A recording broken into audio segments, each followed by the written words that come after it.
Let's do it. We're here. Everybody, it's Friday again. What are the odds of that? Welcome to Threeflings, the only show on Twitch with 3 tieflings every Friday night.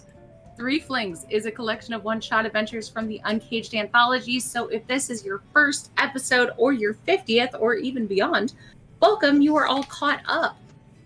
Tonight we are playing Heart of the Goddess by Elise Cretell from UNCAGED Volume 1, the original girl with the Medusa on the cover. And let's meet our Tiefs, starting with Zan. Tell us about your Tief. Hey, I'm Zan. I'm playing Shy, our resident knowledge cleric / ranger, and she now has a new bookworm animal companion. She is kind of like a globetrotting librarian, so she throws the book at her enemies. Gwen, tell us about your Tief. I'm playing Adara, a resident fighty-bitey tiefling. She has no magic, but she won't let that stop her from starting trouble with her warg puppy Crouton. And let's welcome back our wonderful guest and friend of the show, DW. Tell us about your Tief. Brooks is a warlock, divination wizard, and artificer. They're just a hot mess of, talented kid who never had to try in life and never wants to.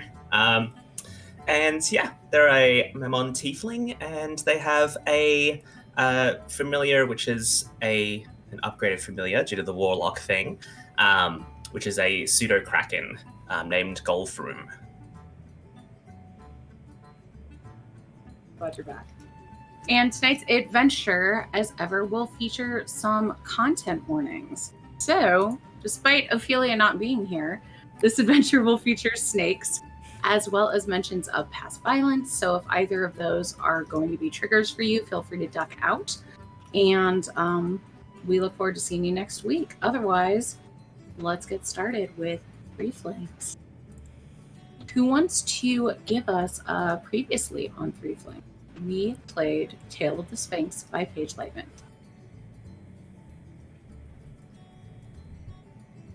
It was 2 of you played it. Yeah, I was like, it was 7 days ago. I've already forgotten everything.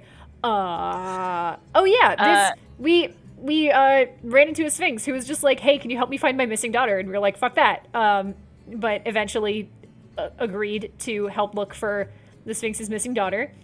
And it turned out that the Sphinx and the ghost of the tomb that the Sphinx was supposed to guard were taking potential tomb robbers and de-aging them back into children and parenting them over again so they could be upstanding members of society. And we were like, that sounds sketchy as hell. You can't do that to people. And that was most of the adventure, was us figuring out that was what was going on, and then looking for the person who went missing, and they had gotten their memories of the time before they were de-aged into a baby and then re-raised. And they were like, that was very shitty, so I left. And we went, fair. I guess this is resolved. And that was the adventure. You also talked her out of murdering her family. We did also talk her out of murdering her family. We did also fight a necromancer. That was, that came up. It's like we did find a compromise. We were not going to stand in the way if she just wanted to kill the Sphinx, because we're like, we understand revenge. But the necromancer wanted to enslave the ghost. And we were just like, that is not on. Mm-hmm. So, a give and take. Inspiration. So y'all can use that anytime. Also, as a reminder to chat, you can give anybody, including me, a nat 20 or a nat 1 with channel points. So, Brooke, last time we saw you, you were being feasted and regaled as a hero, and you were going to stay in the Dragon Reborn town. That was, wow, yes. We just saw you 2 weeks ago. This has been a fun month. So what have you been doing being a big damn hero? So Brooks joined the court of, what was I can't remember the dragon's name, the Copper Dragon. Brooks joined the Copper Dragon court as an advisor.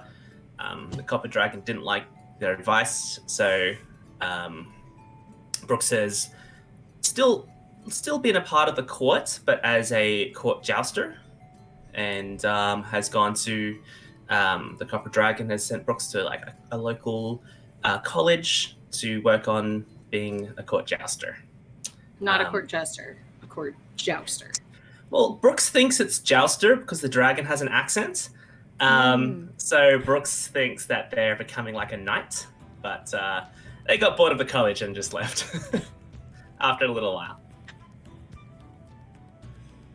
Hey, and the other two of you were journeying to Fantasy Russia. Yeah, because we got a letter, as per usual. As per usual, from your buddy Tabaxi. Ah, yes. Our good friend, the mail courier. Just quests in hand constantly. Yeah, I guess we're just on the road, catching up a bit, and... Yes. What's happened to Ophelia, though? Has she gone to visit her mom? She's probably checking in on all the hellhounds she dropped off with her mom, right? Yeah. Yeah, Ophelia's checking in on the dogs. You know, I think this would be a great time to bring out the pasta that Brooks gave Shy and, like, see what kind of message that spells out. Brooks, do you want to say what the portent said? Okay. So yeah.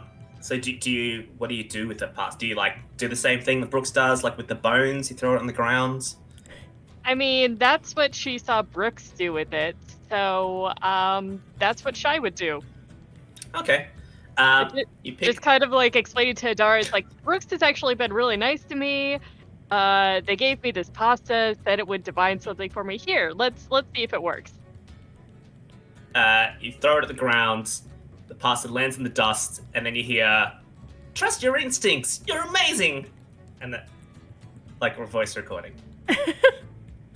And Shy's just like, yes, both those things are true.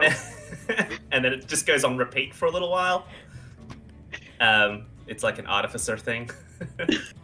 Cool fortune. I think Brooks assumed you might like use them to ask a question. So... Oh. Well, you know, it's nice that they believe in you, I guess. It's nothing you can't do. How do you feel, let's Shy? Was it everything you hoped for? Well, considering the source, yes, it's about what I hoped for. Good. At the moment, That's Brooks, fair. you come across these folks in the forest that they were leaving. Got like a half torn down camp and are just sort of like squatting over some talking pasta. Nice. Yeah, I wasn't sure. Okay, so you're in a forest, leaving a forest. Is that right? Yeah, you had been. Oh, They okay. had been in a very rainy forest. Oh, okay. I'd say you hear Brooks before you see them. You just hear this maniacal giggling, and just like leaves crashing and all that kind of stuff. And you see Golfroom now looking a little bigger and chunkier, like little thorns and spikes, and it's legit just flying, like dodging through trees, and Brooks is like chasing it with a Tensis floating disc with a little cannon on top, just trying to shoot Golfroom. Yeah, they're playing. Fuck, Shy, put the pasta away. You summoned him. Him, her? How's Brooks presenting today? Them? Brooks, yeah, it's pretty gender fluid. Brooks is, yeah, let's say a little more masculine today. All right. Getting out, like, target practice, kind of been like, I'm going to be a man. Perfect. Shy, put the pasta away before they notice. Yeah, I just kind of like scoop up the pasta and put it into like a side pouch. Awesome. Don't make eye contact. And that's, let's see. Yeah, Golfroom just probably sees your camp and starts flying towards the camp, recognizing you and being like, you see like its little tentacles flapping in the wind. It's got like those little floating octopus, the ones that look like they're flying, they got like little ears. It's got those now too. And you see one tentacle like waving at you, and it flies towards the group. And followed by a volley of like cannon fire towards you as well, like from the a floating fuck? disc.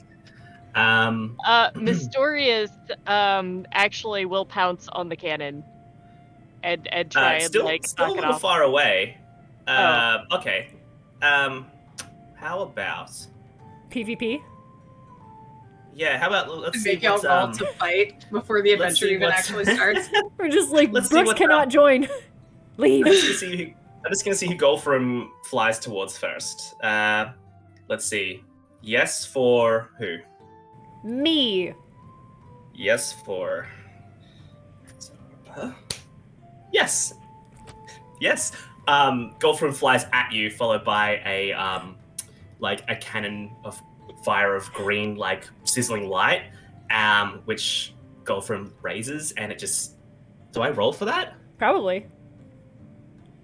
I mean, No, it it's your doesn't. cannon. I don't roll for this one.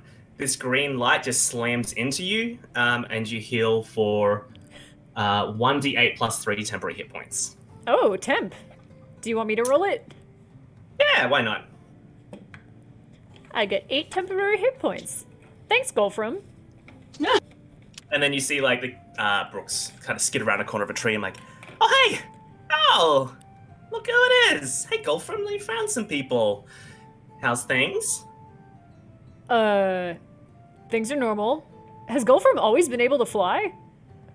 No, that's a recent thing. Yeah, I had some weird dreams and some other weird stuff happened. But anyway, he's bigger now, and that's kind of cool. Yeah. I'm gonna Shai look is at Shai. immediately writing down all this information and is just like, what creature is this? It's same as before. He's just growing a little, and he flies over. I start patting him. Oh, by the way, Brooks points the finger at Shai and just like, and then the cannon on the disc just shoots you as well for an extra D8 plus 3 temporary hit points. Oh my god. I love it. So that's also. And then Brooks packs it up. It's like on a tripod. Anyway, and I So- sit on the disc. What are we doing today? Forest stuff? I was hunting Golfram. We're Um, going to the mountains, I think. What are you doing here? I'm sorry, I'm not used to seeing you not in a city, honestly. I'm having trouble processing. Well, a forest is like a city for animals, so I kind of am. it's really not, but Well, the animals I've spoken to have said so. I can speak with animals now. Oh. You've been up to a lot. Mm-hmm. Mm-hmm. Okay. Yeah, we're on our way to a job. Oh, money. Okay. Yeah. for that. Yeah, I guess that's fine. Honestly, we could probably use another person. It's a bit of a trip though. We're still a ways out. Are you okay traveling long distances? Can you just like teleport us to Fantasy Russia? I do not know your skill sets even a little bit anymore. No, I don't think I could try. Okay. Okay. really not like to test, try untested magic. I try and cast something from the wizard spell list that I don't have with my special wizard hat, and I got a 2, so we just. Oh no. I don't think so. Fog cloud. Sometimes just stuff works if I try hard enough. Yeah. Anyway, you can jump on my disc, and I'll just run. Okay. It'll fit 2 people. I mean, honestly, I am kind of tired, I guess. I'll take a chauffeur while we have one. Why not? So night begins to fall in the forest. What does? It's night. Oh, okay. As you look tired. So yeah, I guess we should make camp for the night, and carry on to the mountains in the morning. Yeah, I assume we spend some time just kind of like catching up. Idara's suspicious of Brooks the entire time. and is just trying to figure out if they're playing some kind of incredibly long con or not.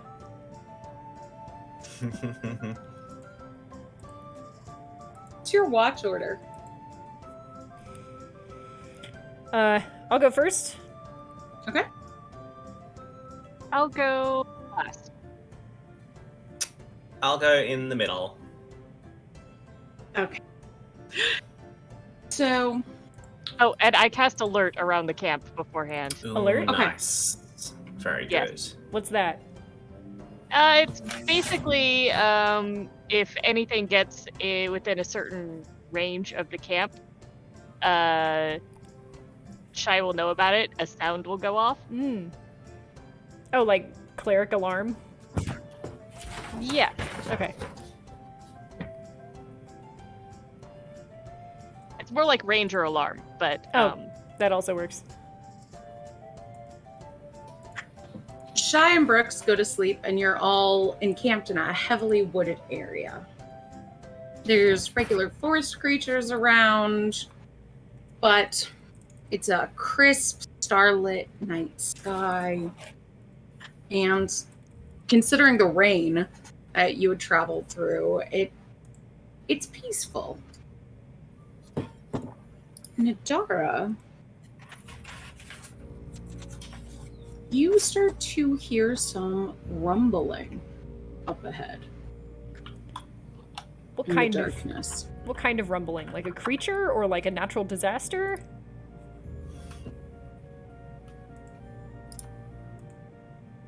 Like earth having moved. Okay. Can I investigate? Is it coming toward us? No. It's just one loud sound. I'm gonna nudge Shai and be like, I heard a weird noise. I'm checking it out. Do you want me to come with you? Up to you. If you do wake Brooks, nobody should be alone, but I figured in case something happens, someone knows where I am. And if he wants to wait here, then I'll know if something crosses the line. Yeah, if you start hearing a lot of loud noises, grab Brooks and join.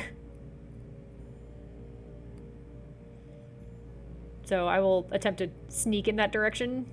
Okay. Heading out into the darkness, you also hear some faint singing. Does it sound like from the... Does it sound like Brooks? No, it sounds like a choir. I turn back around to the group. I am leaving that shit alone. Good choice. So Shai, you see Adara vanish for like maybe 30 seconds, and she just comes back and is like, nope.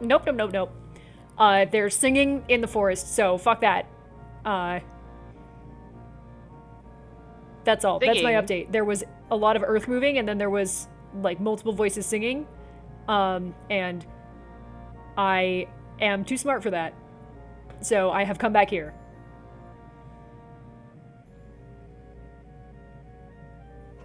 Well, that was the adventure, everybody. Yeah, I was about to say though, Shai's curious. It is just like singing. Is it a siren singing? Is it harpy singing? Is it So what is singing? I didn't feel compelled to approach, like personally. So I'm gonna guess not a siren, unless they weren't, I don't know, on. Did it sound similar to any singing that we've heard before in our long tenures as uncaged veterans? Did you hear what they were singing about? Even. Hmm. I was just borrowing it. I mean, I swear, I was just borrowing it. Start Yeah. a history check. History check. Okay. Mhm. 9. It sounded like several people singing, and you know it wasn't like drunken party singing. Okay. So you're familiar with like singing in a temple and drunken party singing, and you know this is not drunken party singing. Okay. So it sounded organized. They all knew the song, and they were like, if they were drunk about it, they were really good singers, because they didn't sound very drunk. So you know, just some casual midnight singing in a group in the woods. Adara's been to choir parties. Choir parties. Oh my god. Adara, let me put it this way. Generally, when singing happens in the woods, missing person cases happen. So if we don't want to get handed a missing persons case, we should go and see what this is. We're preemptively making sure missing person cases don't happen. Fine. The singing is always creepy. By the way, if there's singing at night, you just don't go there. By the way, this is Shai's planned argument for when Adara doesn't want to do something. Fine. At this stage, Brooks is like golf room is wrapped around the top of their head like a sleeping mask. Oh my god. And Brooks is just like raises up Ah! How can you sleep like and that? just start sleepwalking, like a little dance. Oh my god. I just starts walking towards the music. Brooks, Golfram, can you wake Brooke? Okay. And you see Golfram's like tentacles just like. Well. Shai's following alongside and going, is Golfram manipulating Brooks Could to be. walk in this direction? Or is Brooks sleepwalking? I need to test Golfram this theory. hears you and then just like unwraps himself and just starts hovering and goes points at Brooks, just does a like. It's all Brooks's fault. It's not mine. I trust. Yeah, basically. I trust Golfram. So I guess maybe it is a siren situation, and it's just that I'm too used to them, and so I'm immune, and Brooks is not. I have also heard that it is unwise to stop people when they are sleepwalking, unless they are about to come to harm. So I think we should just follow Brooks. Oh shit! If we wake them up, is their heart gonna like stop? No, but I made a medicine check. I'm pretty sure their heart's gonna stop if we wake them up. and Shai's like, no, that fine. Just believe that. It's okay. I've read a book before. I'm sure you have. And Brooks just walks wherever the DM wants them to. All right. Brooks, what Golfram sees, but Brooks does not, is a massive sandstone pyramid. Shai's like, oh, I'm really glad we went in this direction now. I want to check that out. The trees are like flattened and bent on either sides of it, as if it just rose up through the earth and appeared out of thin air. That's. Oh, I really want to check this out now. That's definitely the sound I heard. Kitty. Cat. All right. Like, yeah. Do you understand what a monumental discovery this could be? This could be something that's been buried for hundreds of years. No. Yeah. This is cool. You're right. Where's the fucking creepy music though? So it's coming from inside the temple. The great lotus-tipped pillars rise from the sandstone doorway.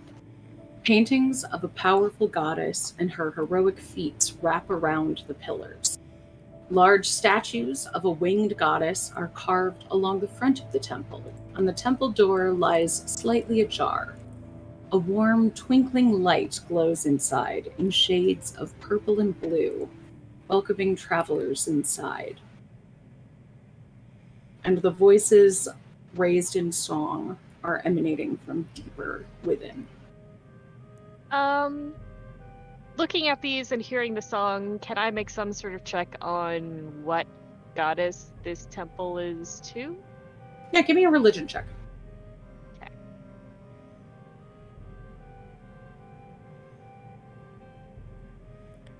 Gulfram, what if you just like poke them a little bit so they wake up on their own, but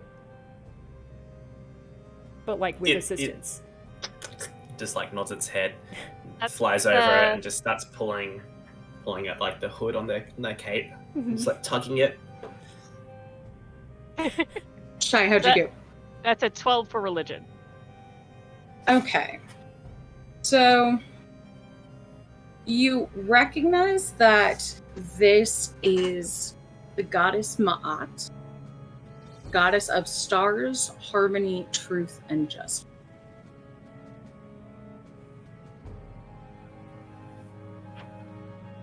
Okay. So I know a little bit about this goddess. Can I hear what the singing is about? No. Because it's indistinct? Because you don't know this language. I don't! How Oh, dare! no. What are they speaking? A new language. Or a really old language. One Shy doesn't know. Uh-oh. Well, now I definitely must check out this temple and these people singing. Shy just kicks everyone in there.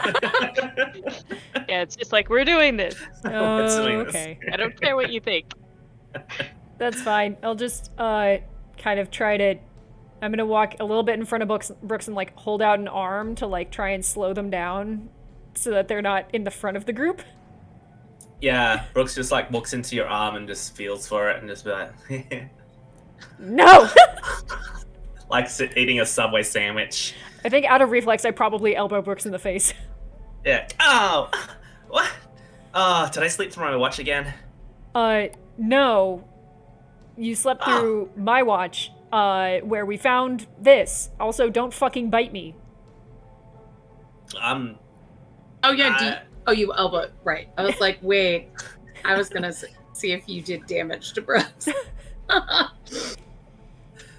should have used that temporary hit points on myself. Damn it. Okay, this is weird. Yeah, I there's just pick up a rock and throw it at the pyramid. There's singing going inside. Shai says she recognizes the deity that this is for and wants to go in. So, good morning. Sweet. Good morning. I'm really tired still, but how about we just finish our sleep and then go in? Otherwise, we'll be really tired, won't we? This might be time sensitive, and Shai's like halfway through the door right now. Yeah, Shai's gone at this point. So we might want to. I just grab Gulfram and just peg him like a ball through the air through the entrance, and he like that just continues the momentum with flying. I just run after. I follow after a Shai has moment the of notebook processing. out and is making notes. So Shy, entering, you see a round stone altar in the center of a room. And carved on it is a constellation embedded with illuminated crystal stars. Silver torches are surrounding the room, burning with blue and purple magical fire. And they're also illuminating ancient wall paintings. Wall paintings depicting the goddess Ma'at, who you recognize as a winged woman, defeating another deity, you would assume. It's another winged humanoid creature. And you see her banishing this presumable god to the underworld. Then that god escaping the underworld and ripping out her heart. Fascinating. Hmm? Shai's just like fascinating and is looking around, making notations, doing some sketches. Because after all, placement of things is really important. And this is a new discovery. You also see 3 glowing amethysts lying on top of the altar. Ooh. Yeah, it's like after We shouldn't touch those. Go for Oh. them. Go get them. After making a sketch, Shai will take a closer look at the altar, and you said there were crystal stars and amethyst. Yes. So the altar depicts a constellation of some sort and has crystal stars in it. There are several indentations, like places to put other items. And there are 3 glowing amethysts sitting on top of the altar. Brooks looks at it and goes, I think I know what to do here. You gotta put the gem thing in the hole. And then Brooks pulls out the fairy gem that you gave me. I lost. What was that? It's like a glowing purple. It's a little purple gemstone. A little purple gemstone. It just starts ramming me in there, like, come on, whack, whack, whack. Like I have a feeling. Do the slots look like they fit the amethyst? They do, but there are more slots than there are amethysts. Ah. You give me an investigation and or arcana check if you would like. I will do that. I was Anybody just else thinking can I do have that, an too. idea about this. Yeah, I wouldn't mind investigating why this gem doesn't work. Can I? Arcana would be non-natural 20. Nice. Okay. Can I tell where the voices are coming from? Like the singing ones? Deeper inside. Okay, but there's no like door or anything? There is no door. Okay. Oh, okay. I got a 15 for investigation. Okay. 16. Sorry, 16. So, Brooks, you, the hole that you were trying to fit the fairy gem in, you realize that it's connected to a larger constellation, and that it is, in fact, the constellation of Orion. Mm-hmm. Oh, Ryan. Shai, you find a hidden message in the altar. It's not written in common, but you can sense the magic basically in your mind telling you the secret lies in the Great Pyramids of Giza.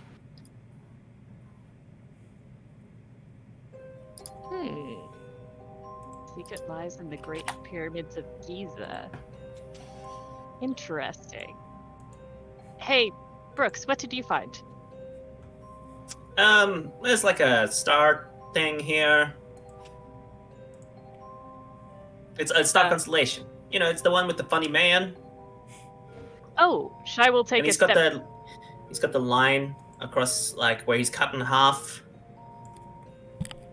Shai will take a bit of a step back, take a look at it, and then try and fill in any absent spots with the amethyst. Yeah, so he's got this C across his... That's like his arms, and he's like, ah! And he's got this 3 stars across his belly, because someone's like, just slitting him open. You can put him there. It's the best description of the constellation of Orion I've ever heard. I do kind of love that. As the 3rd stone gently thuds into place, the altar suddenly glows with a bright white light. A portal appears in the wall, and a woman quickly enters the room. A golden bird headdress adorns her fine black hair, and her winged arms reach out to place an amulet around each of your necks with a sense of urgency. Ah! With these you shall pass, she explains, as she gestures for you to step through the portal door deeper into the temple. Yeah, who the fuck are you? And she Can I have another one, please? lightly on ahead, running. I guess we're not getting an answer to that. I think someone's high. They do, yeah. Shai will follow after, but try I want to and go to this study party. the amulet. Gifts of mystery necklaces from strangers does feel like the kind of party where a bunch of people are high and wandering around.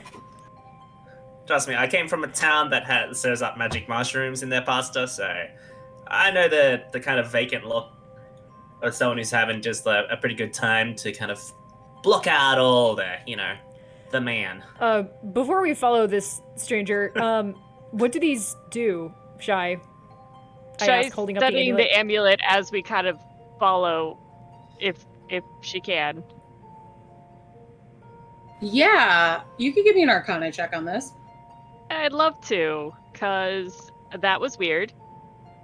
Oh, that's a natural 20, so Arcana, that would be 29. Nice. Okay. It severs your soul from your body. Excuse me? Like, already?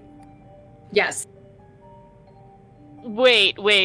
So our souls have already been severed?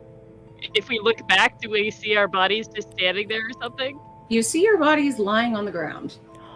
Oh. Well. That's just Ryan. great. Can we interact with can I, like, try and lie back down in my body? You lie back down on the ground and nothing happens. That bastard. You can't physically interact with your body. Alright, Well, that was rude. well... Alright, I'm following that motherfucker. Are we high? It looks like we have to fix this if we want to get back inside our bodies. Can we take the necklaces off? Well, now that we are insubstantial, I somehow doubt that we have the ability to do so. Oh, You can take the necklace off of you, but it would remain on your body. Oh, Yeah. I see. Oh, I see. Yeah. Okay. All right. Well, Can sorry, go ahead. When we touch our body, can we feel it, or do we like pass through? You pass through it. Oh, can I touch Goldfruit? Did Golfram yeah. get a necklace? Goldfram got a necklace. Oh, okay. Sweet. That's Have really all cute. the pets got necklaces? Does Crouton Yes, have a necklace? all of your pets got necklaces. I feel like Goldfruit actually Very just fast. stole it. I feel like Goldfruit just stole it. So Dante has a necklace and Crouton has a necklace. That bitch killed my dog! So- All right. Oh my god. Sorry, guys. I actually stole some necklaces and just put it on everyone because I just thought it's gonna be like a group thing. All All right. right, yeah. Now we're tearing off after this person. Yeah. You do, once you come out of, your feelings about having your soul severed by your body, you do notice she looks awfully similar to the paintings on the wall. Stone cold. I don't care if this is her house. She started something and we're gonna finish it. Yeah, I think that's the idea. Yeah. All right, charging through the portal. What's on the other side? You enter into a massive cavern with a dim purple light shining down. There is an ancient-looking boat with reeds, made of reeds, floating in a quiet river that leads into a seemingly endless cave. There is a really buff guy with eyes lined in coal standing in the boat, wielding a staff. Ma'at's wings rustle as she quickly moves toward the boat. A man's sandal steps down from the boat and sinks in the sand as he holds out a concerned hand toward the goddess. You notice a large, intricate beaded necklace around his neck and the folds of his tunic lined with gold stitching as Ma'at greets her friend and easily climbs aboard without help. He waits calmly in silence for everyone to join them. The boat gently rocks as each of you walk across its wooden deck. Ma'at stands tall at the stern with her mace gripped tightly in her hand. The boatman easily lifts a massive oar and silently pushes it into the still water. Yeah, hi, what the fuck? Yeah. Yeah, I think Shai has her arms crossed, tapping one foot, and just going, "That was extremely rude." Have any of these entities talked yet? She had told you, like, with these you shall yeah. pass. Apart from since then?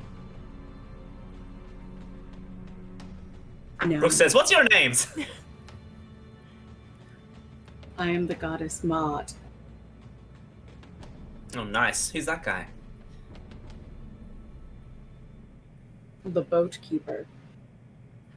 What's his job? Just kidding. Where are we going? The boatman just says, on. We're going on a adventure? Sorry, I didn't mean to interrupt if you're still He talking. nods. Hey! And I'd lean back to the group and go, I have really high insights. Yeah, you're doing a bang up job.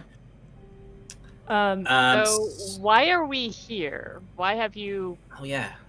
taken us out of our bodies in order to do this? Mm-hmm.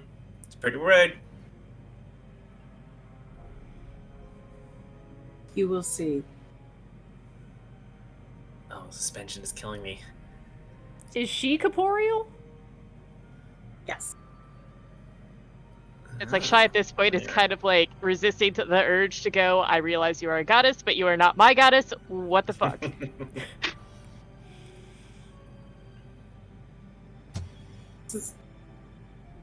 Apologies, but you will see. Can I walk up to the boatman and just punch him in the arm and be like, hey buddy, you He okay? nods. Yeah? Did I feel him when I touched him? Yes. And is he like the whole like pushing it with a stick or oar, like that kind of boatman? Oh, Yes. nice. Does he have a sick hood? You know, he does now. Yeah. He put it on as you walked up there. Oh, nice. I love your hood. Can you put that off? I just want to see how it. I love hoods. I've got one. Can I see his face? Saw his face. He'll take it off, and you see he has like eyes lined in coal. He's bald, dark skinned. Cool. Do you mind if I have a look at your hood closer? I really love your aesthetic. He kind of gives you an odd face and then just hands it over. Generally, my passengers are quieter. Oh, sorry. Well, that's okay. I kind of try and put the hood back on his head. And can I steal his golden chain? Ooh, give me a sleight of hand check. Yeah. I'm going to use my luck. Oh boy. That was an 11. That was a 3. But I've portented this. What was my portent number? I had a good one. 19. Okay, You're using it for this. I'm going to use a portent, yep. It's like, I knew at some point today I was going to get something pretty, and this is it. This is my moment. Sleight of hands. So that's 24. Okay. Yeah. And here I am wondering, since we're all non-corporeal right now, whether or not Brooks will even have it by the end of the adventure. I just have a pretty necklace that no one else can see. Oh no. But you know it's there. Very difficult to sell. Keep it in your heart. Yep. Yeah, you get that necklace. Yeah! Suddenly, as you're boating through the darkness, a green light appears in the distance. And an eerie and unearthly sunrise begins to rise. The boat leaves the cave and stops on the shore of a desert. Mott leaps off of the vessel and turns to you. Apologies for bringing you this way, but will you fight with me? For what? What do you got? Yes, but I, for one, would have appreciated being asked before our souls had been torn from our bodies. I'll fight with you in that way. Oh, okay. I was hoping yeah, you wouldn't notice that. Isfet, the god of chaos and destruction, has stolen my heart. Now I go through the trials of Duat, find him and get it back. Will you aid me? Obligatory, do I believe her? Give me an insight check. She did open with murder, so like... While she's doing that, I want to try and figure out where we are. I assume we're in some sort of non-corporeal plane, but I want to gauge if Shy knows where this place is. Also, 25 on insight. Woo! She seems on the up and up. Hmm. And yeah, on me. Shy, give me you can give me a history or arcana check to see where you are. Okay. I'm gonna go with history since I think that would probably be a little bit better in this situation. 23. Okay.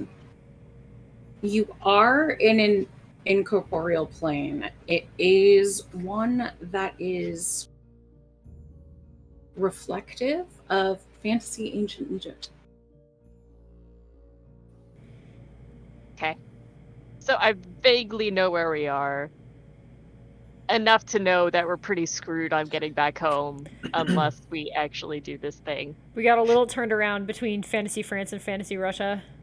Uh-huh. It just sounds like a mini golf course, like a mini putt-putt course at this stage. Oh no. You're at Epcot, y'all. Yeah. It explains so much. The wrong turn at Albuquerque. Yeah. The Threes have been trapped in here for like 6 years. Just like...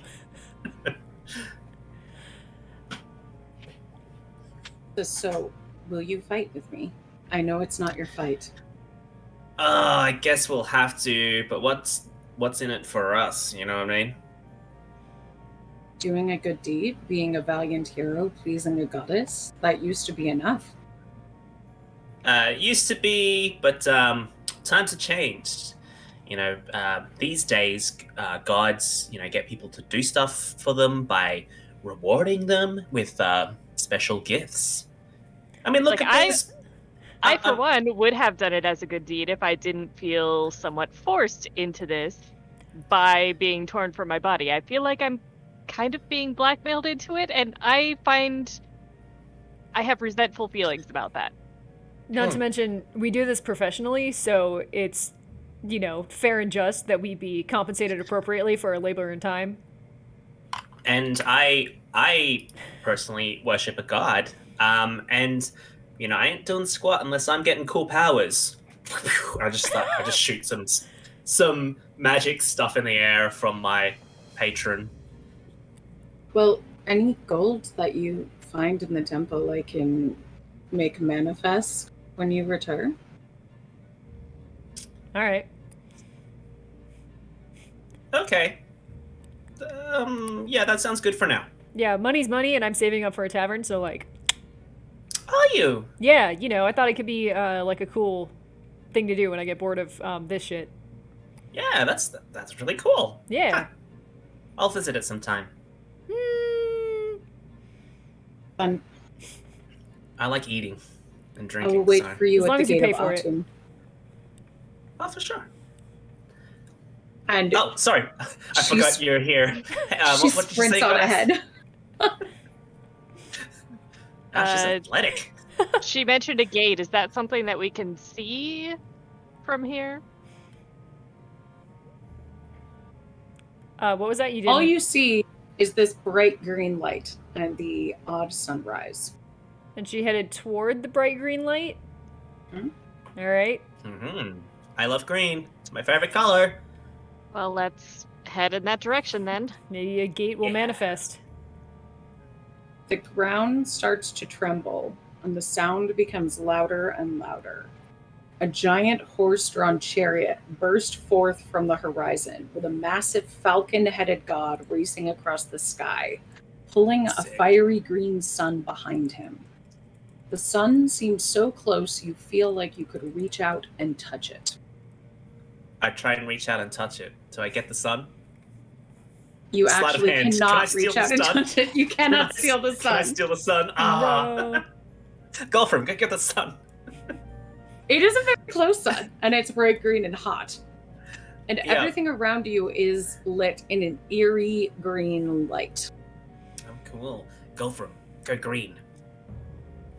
Do I have any idea It's what green. this green light is and whether or not Camouflage. it's harmful to stay here? In fact, Let me check and see if it's harmful for us to be out of our bodies for an extended period of time. Like, do we have a timeline on Fantasy this before radiation. we become permanently damaged? Does ghost SPF exist? Yeah. Yeah, so what Brooks are is you giving trying to determine? If the sun is bad for you, or if being where you are, if you're being out of your bodies is bad for you? All of the above. Okay, give me an Arcana check. Threeflings asking the big questions tonight. Is the sun bad for you? Is being separated from your body bad for you? That's a 16. Okay. So, generally, the living do not come to Duat. But as your soul is here and not your body, you should be okay. Duat is sometimes called the 12 gates of hell. So while having your soul out of your body might not be bad for you, you know, people do it when they scry in various ways. However, maybe being here is not great for you long term. Like, yeah, we should probably step it up, because I am not Really? sure the effects of this place on us in particular. I mean, as for souls, it should not be terribly harmful to us, but I'm rather concerned about the effects of us being out of our bodies. I mean, astral projection certainly exists, but I think it's okay. I've done this all the time. Like here specifically? and Shai's just like, Oh, not here. No, I go off into space. I fly around. And I do it for a long time. Generally, like I don't know. Sometimes it feels like 4 years. And then I wake up. Oh. Sometimes I see this weird rock, and it looks kind of like a curled up person, and it's like, and I'm like, hey. For a minute, I was about to start a series of experiments, because that sounded absolutely fascinating, but now it sounds like you're talking about dreams. Oh, it happens every time I go to sleep, or if I'm knocked unconscious. Brooks, it's the same one each time. Brooks, I don't want you to take this the wrong way, but when we get back to our own bodies, can I study you? Yeah. Good. So anyway, about I see that a problem time with it. limit. So, Brooks' weird groaning person rock thing, dreams aside, time limit you said? We should probably spend as little time here as possible. Alright, but this new situation with the green sun isn't more of a problem than aesthetics? If we were here in our physical bodies, we would probably be in a lot of trouble. Okay. Now we're just in a little trouble because we really do need to get back to our bodies at some point. But maybe we can get this chariot man to help us, just take us back. Chariot man! I yell out to the chariot man. You're yelling at Ra. Yeah, I'm gonna say you were ignored by Ra, the sun god. Fair. Oh, He's kind of got a job to do. He's ignoring me. Fucking rude. What else do we see around here?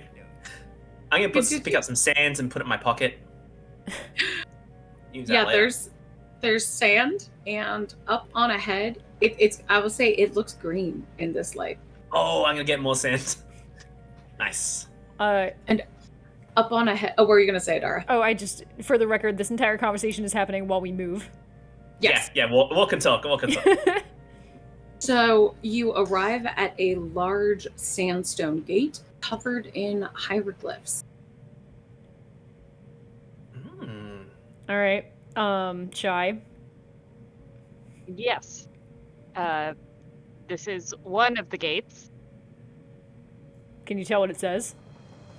Let me see. Can I make an attempt to read what this says? Do you read hieroglyphics? That's the thing. She's read a lot of ancient languages, so she might be able to discover something. After all, You have the hieroglyphs are linguist pictographs. feat. Yeah. Okay, I was gonna have you use comprehend languages, but I will say, since you have the linguist feat, give me a history check. It's like I have a feeling she'd come up with an imperfect translation, but she should be able to Mm. figure out something. Which one's it? History?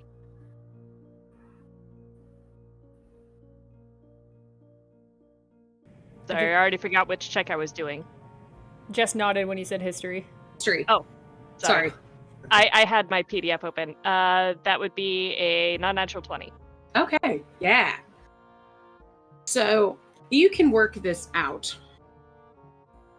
And you can tell that it's not exactly what it says, but you get that it has something to do with time.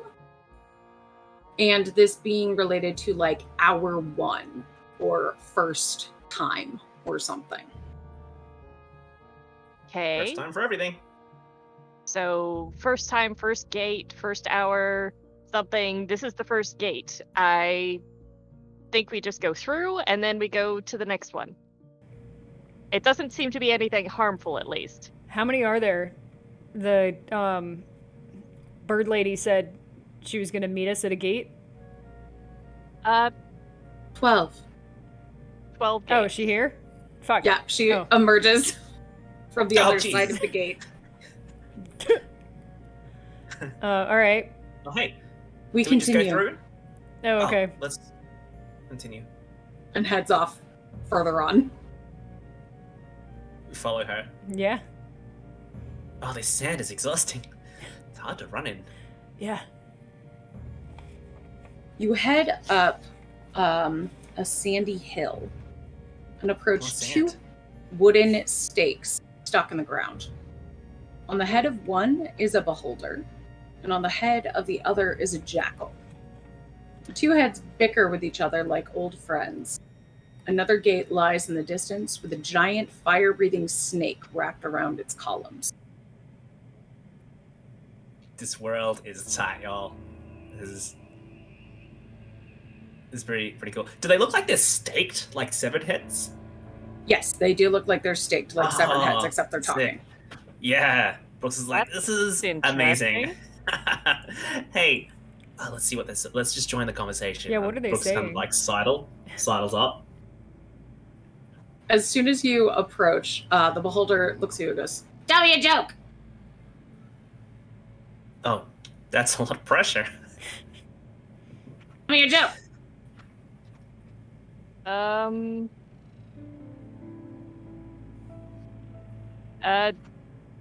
Tabaxi, a tiefling, and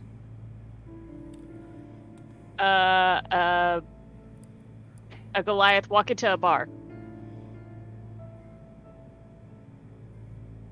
The gnome ducks. Brooks just starts cackling. Right in front of you, Shy, a flask of fine wine appears. Thank you.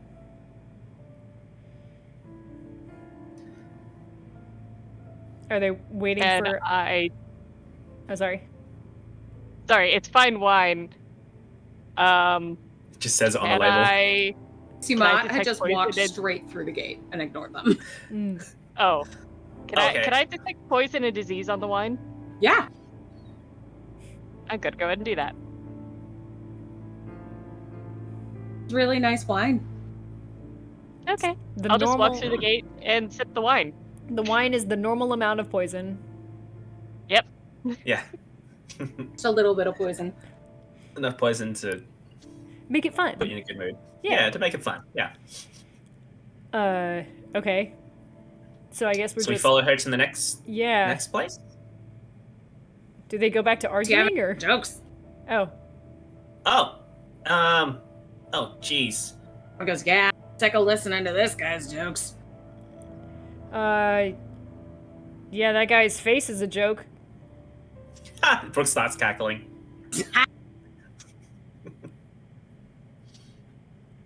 And Adara, 2 potions of greater healing appear in front of you. Fuck, I Oh, wanted wine. jeez. You better trade with Shy then. Yeah. The beholder goes, "Your face is a joke. At least I came dead." And you see that the beholder is actually a beholder's zombie sticking on the man. stake. Brooke says, "Hey, what can a severed jackal's head do while it's staked to the ground?" Jackal. And Brooks just cackles at their own joke. Hey. The beholder starts just like holds out. laughing maniacally when the jackal's like, "I don't get it." Brooks just hands out their hands expectingly for A something. potion of speed appears for you. Oh, so we got wine and speed.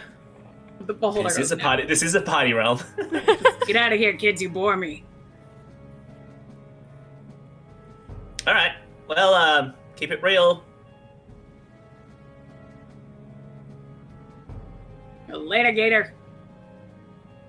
But then you hear them mumbling about like the Lake of Fire. A lot of fun at the Lake of Fire. Mm. Oh, okay. All right. The eerie green sun is pulled further into the sky, its solar flares arching in slow motion as they cast shadows onto slow-moving lines of souls' long path. Ancient fallen ruins litter the landscape. You walk past many expressions, and the eyes of a woman in ancient clothing meet yours. You see Mott pushing through the crowds ahead toward the next gate. Across the sand landscape around you, you see there's snakes, alligators, swarms of insects wandering around. They seem to stick to the sandy outskirts. And there's also jackals. And you see the jackals kind of wandering through and occasionally pouncing on and devouring the random passerby. They seem to take no notice of you. Oh, nice. Okay, so it looks like we can just walk on through. When I catch up to Shy, I just hold out one of the potions and go trade you. Oh yes, eagerly trade. Hell yeah.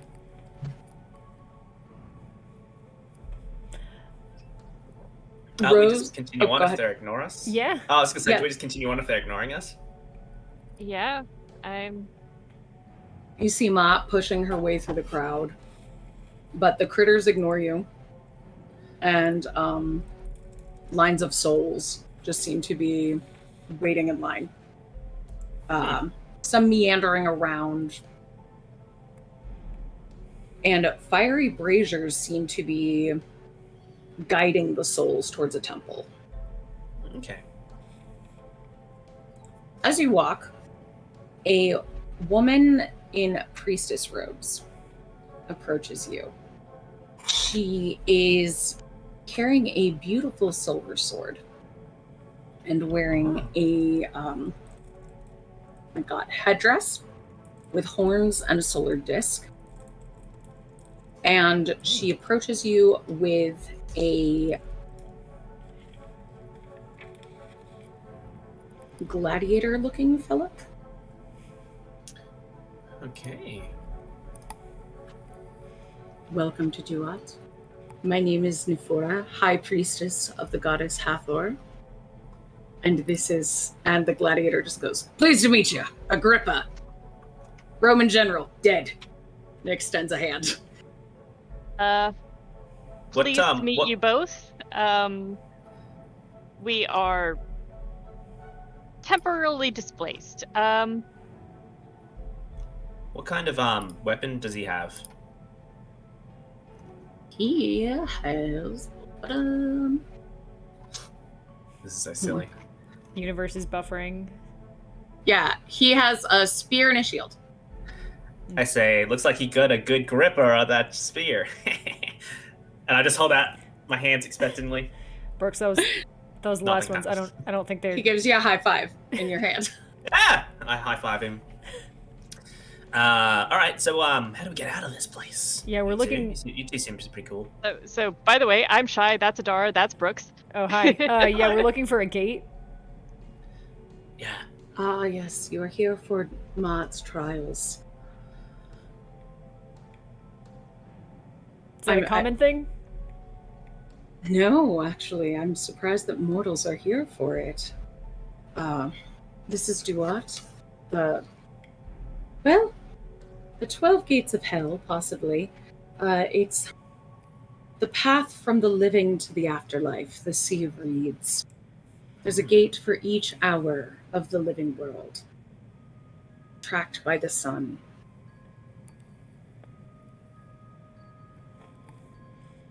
Mott is here to reclaim her heart, but will all souls come here eventually?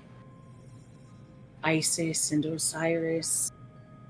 Osiris weighs the souls of all who pass. He will weigh every soul against the feather of truth on the great scale. Even Mott's heart will be weighed. Interesting. Okay. Is that why it was stolen? How big is this feather? I'm not sure. He uses Mott's feather of truth to weigh souls. She is the goddess of truth, you know. And well, the impure souls are devoured by jackals, but those who are pure of heart, they go on to great things. I'd say with telekinesis to Adara So and Shy. how do you quantify goodness of heart? Oh, well, if the soul is heavier than the feather, if the heart is heavier than the feather. But what sort of things quantify goodness? Well, that's what Osiris knows. I would say grams. Lack of grams. Quietly to Brooks, I just go, we cannot get anywhere near that scale. But just says, well, with great deeds. I say with eldritch telekinesis. Telekinesis? Telepathy? Telepathy. Okay. Telepathy. Yeah. I say with telekinesis, I just spell words in balloons. Skywriting? Yeah. I Just say, write them in the sand. I mean, we could go near it, but we just don't want our hearts to be ripped out and weighed. Mm-hmm. I want to take a look at that feather. Well, I mean, technically we are still alive. We're just displaced. So ours would not need to be weighed at this point anyway. Agrippa, can I have your shield? Shield's got me through dozens, hundreds of battles. Why do you need my shield? Because you're not battling anymore. You're dead. The sentimental value. Why do you need? You know, that's the only answer I would accept. You keep the shield. Can I have your spear instead, then? Can I roll a persuasion? Kid, what's your deal? We're going through a trial. We'll need it. Yeah, roll me persuasion. All right. Oh, that's good. Just have to read the number upside down. Persuasion. That is 26. 19 plus 7. Ooh. Okay. Yeah. Well, suppose I can't leave a soldier to go unarmed into battle, so here you go, Thanks. kid. Do me proud. Thanks, champ. I'll bring it back. I wink to Adara. It's Shy. just a regular spear. No.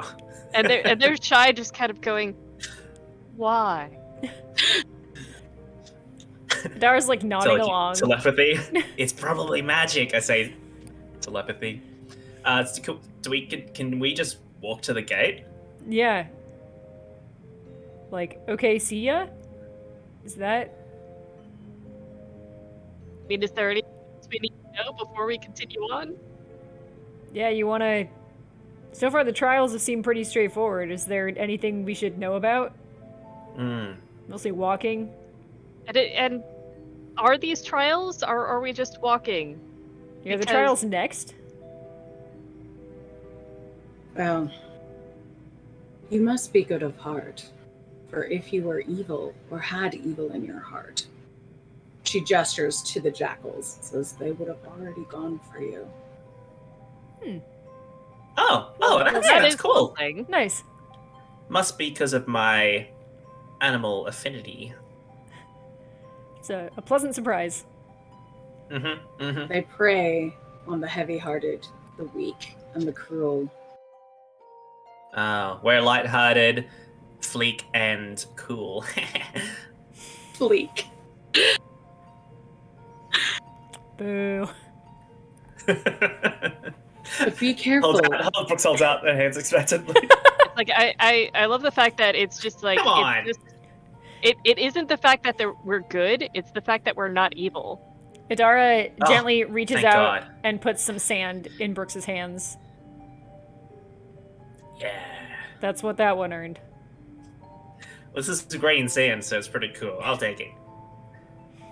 Be careful of Isfet. Despises harmony and peace. He's impulsive. We'll get along great. But Okay. half Nifora just glares at you. It was He's a. still of the heart of the goddess. What is he likely to do? You said beware of him, but Did you say something about he had a heart of a goddess? Maat's heart, yes. Oh, okay. I thought you meant like he. Yeah, he had someone's. That's who he had Maat's. He's got Maat's. Okay, that's what we're gonna get back. That seems pretty straightforward. Yeah, for the record, I was making a joke. Oh, Yeah. here, have some sand. No thanks. Oh, okay. I want your secondhand sand, Brooks. What the fuck? Secondhand pity sand. Agrippa looks Secondhand at pity Adara. sand. Goes, I like you, kid. We could have used you in the battle. You at least look equipped. Yeah. You get your piles and piles of weapons. Oh, like did you Shy mean- kind of looks a little affronted, with her shield, and I mean, So you'd be good in a phalanx. Brooks looks also insulted because they've got a spear. Like, come on, Look, camera, please. one spear more than that guy. Look, you only have one of each, and Adara's only rocking weapons at this point. Adara is an armory. Yeah. Well, Brooks. Yeah. Brooks. it's this like is I a don't think competition. she Brooks ever pulls stopped out a buying crossbow. great swords. She never stopped buying them. Oh, really? Yeah, we've got a scimitar, a longbow, a warhammer, a maul, two-handed, multiple hand axes, multiple daggers, a whip, a short sword, a wooden dagger, a sword of life-stealing, a sword of wounding, a trident of fish command, and that's just the ones that would fit on the front part of my character sheet. Oh, wow. Brooks has 3 daggers. Just puts them back. And That wasn't really much here. of a competition. The entrance of the next gate is guarded by a large fire-breathing snake. It hisses fire as you approach and quickly slithers into the massive lake of fire that blocks the path to the gate beyond it. Jackals weave in and out of the fire unscathed. Mott gives you a wink and then rushes into the flames, her mace held high. Did she die? Well, That would at be least we're all hilarious. fire resistant, and we'll follow. There is writing again in hieroglyphs above the gate. Ooh, Is actually, this- I'll stop and read that first. Does it say 3? Do I Reset. need to make another roll? You figured it out before. Actually, yeah, give me another roll. That's an 18 on the die. Which one was it? History? Yeah. Okay, so that would be 27. Okay. I'm getting better. So, yeah, this one you can figure out says only those with a true heart may pass. Well, we haven't got fake hearts, so. Yeah. I mean, we haven't got any. We're just like ghosts. And really, this place seemed to only care that we weren't evil, so Yeah. let's go for it. Jackals didn't eat us. We're probably clear for the rest of hell. Yeah. Yeah, let's just head on in. Yeah. I'll go first. All right. I just put my hand into the fire. Actually, maybe Shy should go first. Oh. Or maybe Shy should go last if she's Alignment. most likely to go through. Yeah, Shy should go last. Oh, alignment. D&D Beyond, where do I find that? I like to It's probably imagine in description. Evil party alignment, is- right? I don't think Brooks is evil. I like to imagine the party's all like pulling a Loki as we stand outside the thing, and we're just like, but what if I didn't know I was a robot? Yeah. I know Brooks had a lawful Where? evil alignment for 2 seconds in Dragon Ball. Yeah. and loved it. Yeah, where do you find your alignment? I don't even know. On D&D Beyond, I have no idea. Maybe Yeah. you pick one. I'm assuming you're chaotic neutral. Or chaotic good. I think Brooks might actually be leaning more towards chaotic good now. Yeah, what's both of yours? Mine's neutral good. Mine's chaotic neutral. Just manifests very differently from Brooks's. Oh, chaotic neutral. Okay, chaotic neutral. Last Okay. session, chaotic good. Too much law. Perfect. Well, I usually do whatever is leaning closest to one good or evil or neutral in chaotic. No, lawful, sorry. Well, I don't even know. It's hard. Brooks splits between the Tiefs that they're with, and then I flip a coin for which. That's how Brooks is for the session. So, Perfect. I love it. chaotic neutral this time. Brooks has as many alignments as classes. Brooks is very influenced by the people around him. Mm-hmm. Chameleon, love it. Good. Mm-hmm.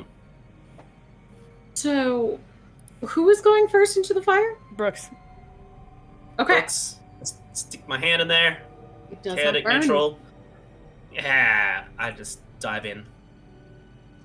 Fire is whoosh, way above your head, but it does not burn. I will go next with confidence, because if Brooks isn't screaming in pain, I'm going to be fine. You are absolutely fine. Stepping in, and the fire is way above your head, but you are not burned. And if both of them made it, that goes double for Shy. So Absolutely. Shy's just walking through this fire like, man, the bar for hell here is really low. Yep. It's like nothing's attacked us. We haven't even gotten burned. It's not that scary. It's almost like the tieflings were made for hell. Nice. Thanks. I'll be here all night. Have some sand. We see fire spirits and what look like ghosts passing by. You see jackals chasing each other, dancing in the flames. But nothing harms you. And these spirits and jackals seem to be actually having a good time. Yeah, I dance with some jackals. And Shy at this point is just like, Idara, No. I am so upset that I can't make any notes or drawings that will survive the transfer. You gotta just remember really hard. Maybe start I'm going to have to take the entire day tomorrow just to write everything down. maybe start making up a mnemonic now. Do you think if we bring one of these jackals back with us, it will continue to be with us? I don't think that's a good idea. I'm not even sure if they can survive outside of this plane. Okay. In hearing that, as I'm dancing with the jackal, I say, "Hey, you're pretty cool. What do you say? Come back to our place. Come back to our realm." Bark, bark, bark. Bark, bark. I don't actually speak animal. Well, Brooks is just Oh. lying. So all that discussing with the forest animals was just Brooks going, "Oh yeah, that sounds like a great idea." And the squirrel is just like, "I just want those nuts from your pack. Why are you so difficult?" Yeah. Squeak, Oh, I squeaky, can- squeaker. I can use the telepathy. Yes. Don't they have to have a language, though, for that? They have to know a language. Yeah, so you can't communicate to these. The language of dance. Body language. Body language. As you Wait a are second. dancing through the fires,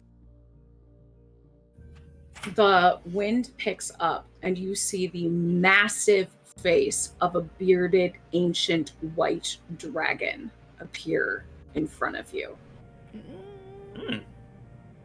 A winged goddess climbs down from the dragon and approaches you through the flames. Says, Maat. Guests, I'm Nephis. And she reaches out and touches each of you on the arm in turn. And gives you each 4 temporary hit points. Does temp stack? No, you just take the highest, right? They can stack. I think they can stack. Okay. I mean, it depends on where you get them. Yeah. This is really supposed to be restoring hit points, but since none of you have gotten hurt yet, I'm giving you 10. I feel empowered, but not as much as I did when Brooks shot me. Same. Yeah, my cannon is better than a god. She looks at you and tells me. Should I say that aloud? Each in the eye, one by one. Says, what is your greatest fear?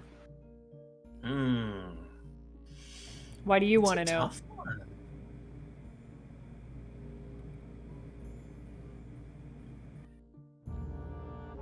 I guess... Oh, what were you going to say, Brooks? Oh, I step forward and say, I'm scared of becoming too rich. I've seen what it does to kings and greedy hearts. I'm afraid what would happen if you just gave me too much money. I wouldn't even know. No one could know. Trying It's like a lie. to... Is that a lie, Brooks? Yep. She looks, I see into your soul. Oof. You do not wish my protection. I mean, okay, you can have your 4 temporary HP back. Shai will actually step forward and say silence. That's true, right? It is true. Welcome. And gives you a hand to help you get onto her dragon. Oh. Oh, you didn't tell us we had to tell the truth? Okay. That was like a hypothetical. I wait for Adara. I stare back at Brooks. I step back at Adara. I will make a roll for this. I'm gonna also go so far as to say that Adara did not know this fear of Shai's. She files it away, but also politely pretends she didn't hear. I'm gonna make a con save to keep my eyes open longer than Brooks can. I'm gonna make a con save to see if I can keep my eyes open longer than Adara can. Oh no. I got a 19. I got a 5. Oh. I just immediately start watering. I'm like, blink. Oh, it's that sand. I got some sand in there. Oh, I might. Hold on a second. Let me look at my inventory. I think. Are you going to tell Adara what she got? No. Oh, okay. Can we just maybe retcon something? Uh-huh. So how does dragon riding lady know what? Can she read our minds, or is it reading our spirit? Give me a religion check if you want to really know. Oh, is this more like mechanical wise? I mean, I can tell you she's a goddess. But is she reading my thoughts? She has divine awareness. She knows if she hears a lie. Oh, damn it. Okay. I have Ring of Mind Shielding, so I was going to be like, I got bullshit. Oh, no. Okay. So No, she just has a divine sense, yep. Yeah, she's Damn. a planetar. It sounds like a Saturday morning kids TV show. I don't know what that is. Planetars. Gosh. Okay. I say to Adara, so what's our play here? Do you even have a fear? I think you should go I feel first. like you don't. Keep feeling that way. I think you should go I gotta first. think about mine. I'm generally not that scared of things until they happen. So thank you for the raid, OG Brown Sugar. It's so good to see you, Velvet. Hello. All right. I step up and say, I'm afraid of being stuck in a 9-to-5 job that I have to do the same thing every day, and I'm not allowed to leave whenever I want. And responsibility. A truly frightening thing. And extends her hand to you and helps you up on the dragon. Yeah. I'll go after Brooks and try to very quietly so that Brooks and Shy cannot hear me. Try to say to the planetar creature, I'm afraid that no matter what I do, I won't make something of myself. I'm in fear of the great. And Yeah, that's... extends a hand to you. All right, I feel a little patronized. Okay. Thanks. She just told you were great. Can I roll a perception check to see if I can hear that? Sure. Oh. I will too. That is an 18. Perception. That would be a 12 for Shy. I'm going to say Brooks hears, but Shy doesn't. Not looking at Adara, Brooks goes, huh. Interesting. Uh-oh. On that note, I want us all to wear hats. Zan's very excited about a hat. Oh, no. Xana's so excited about the hats. I have like an... oh, wait. No, I do have a hat. I just moved. I'm doing my best. Hang on. Goth Bunnings. Oh my gosh. Trisket has been devouring this flower crown. Oh, that's a cute hat, DW. It's from Bunnings. It's like the Aussie hardware store. Goth Bunnings life. This protected my monitor. This is my hat. Oh my god. It's not balancing Gwendolyn's hat. It's not balancing very well. And believe me, if anyone else wants to make us wear more hats, I am prepared. Oh yeah, Zan has a I'm whole not prepared. stack of hats. I'm not a hat person. Clearly, Gwen is prepared. Yeah, I just moved. Cut me a break. You fight. So all on the dragon. Mm-hmm. Yeah. You all Never ridden a dragon before. you take to the air above the flames. And you arrive at the next gate. Nephthys looks at Maud. Says the creature you seek is there. She points to the south. Ahead of you are two massive statues of Osiris and Isis. They're so large they seem to pierce the sky. Good luck on your journey. Thanks for the ride. Thank you. Yeah. Oh, by the way, quickly, what's your greatest fear?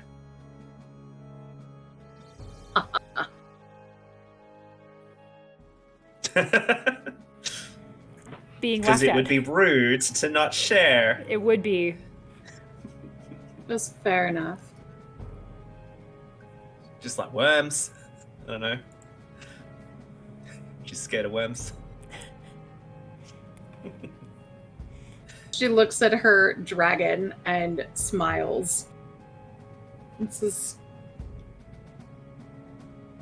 I fear losing control of those I oversee. Okay, And control takes freak. to I the get it. sky. Oh, that is a good fear. Bye. All right. Okay, final challenge. So All right. where are we right now? We're near some statues. Small lakes of blue fire appear across the uneven sand. And you wonder if your mind is playing tricks on you. The giant statues ahead seem to have adjusted in the blink of an eye. Your focus is broken by a line of fire stretching out toward you. A giant snake slithers from a nearby lake of fire and rears its head high above the party. You see Ma'at stealthing behind a pillar, ready to strike. The snake? Wait, the snake? The snake. Yeah. I yell out, "Watch out, snake!"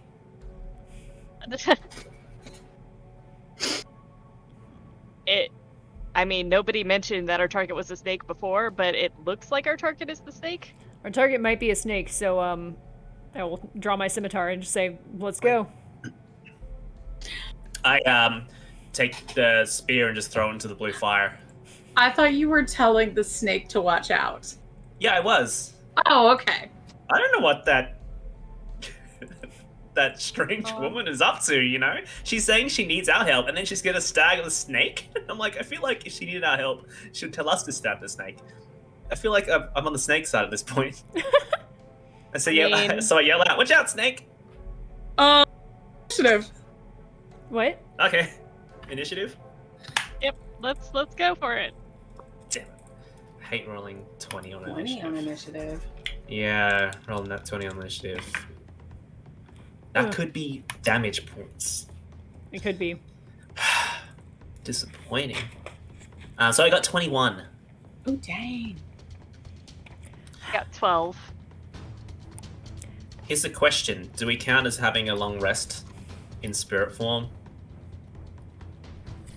Why did you need a long rest? Because I've used nearly half of my abilities. I've used the cannon, I've used Hey, disc you did have a long rest. You took a sleep. for like 3 hours. Yeah, it was like first watch, we got interrupted. Yeah. Like Yeah, I'll say you can have long rested. Yes. Nice. You You took gotta- a long rest on the dragon. I was like, I've used most of my abilities just for RP. Oh no. Whoops. Whoopsie daisy. Dara, what'd you get? A 9. I roll with advantage and I rolled 2 5s.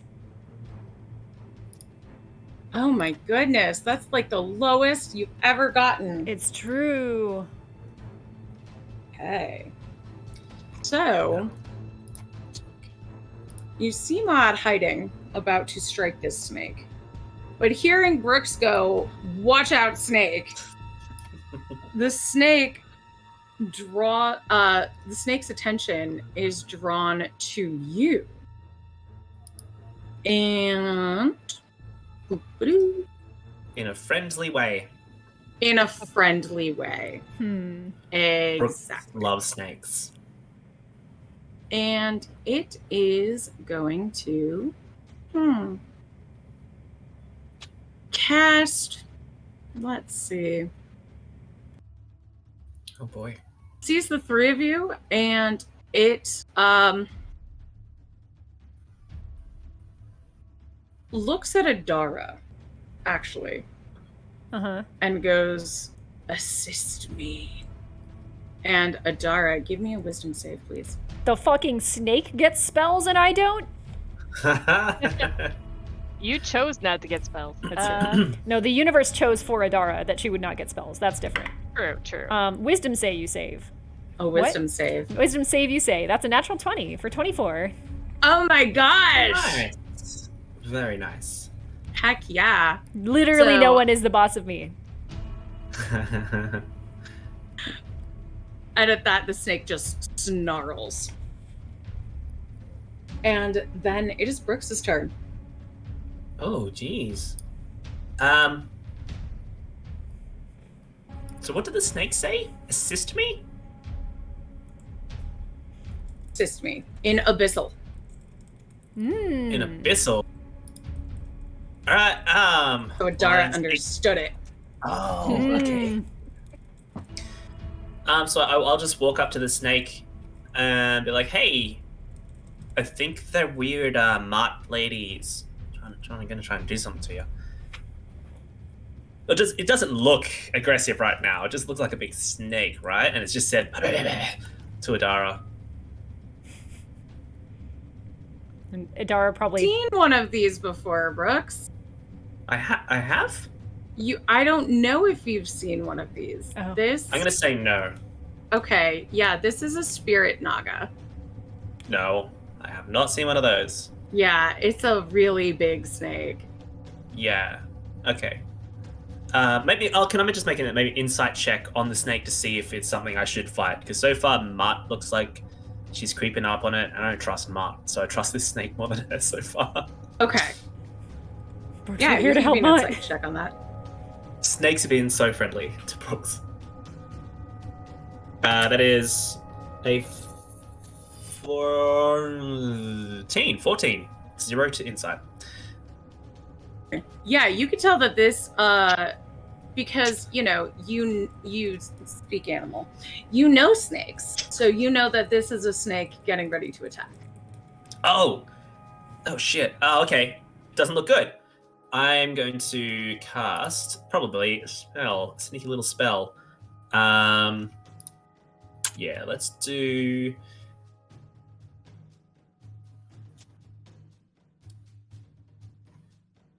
Okay, I'm just reading the spell. Okay, I'm going to cast Phantasmal Force, and so it has to do a saving throw, I believe. Okay.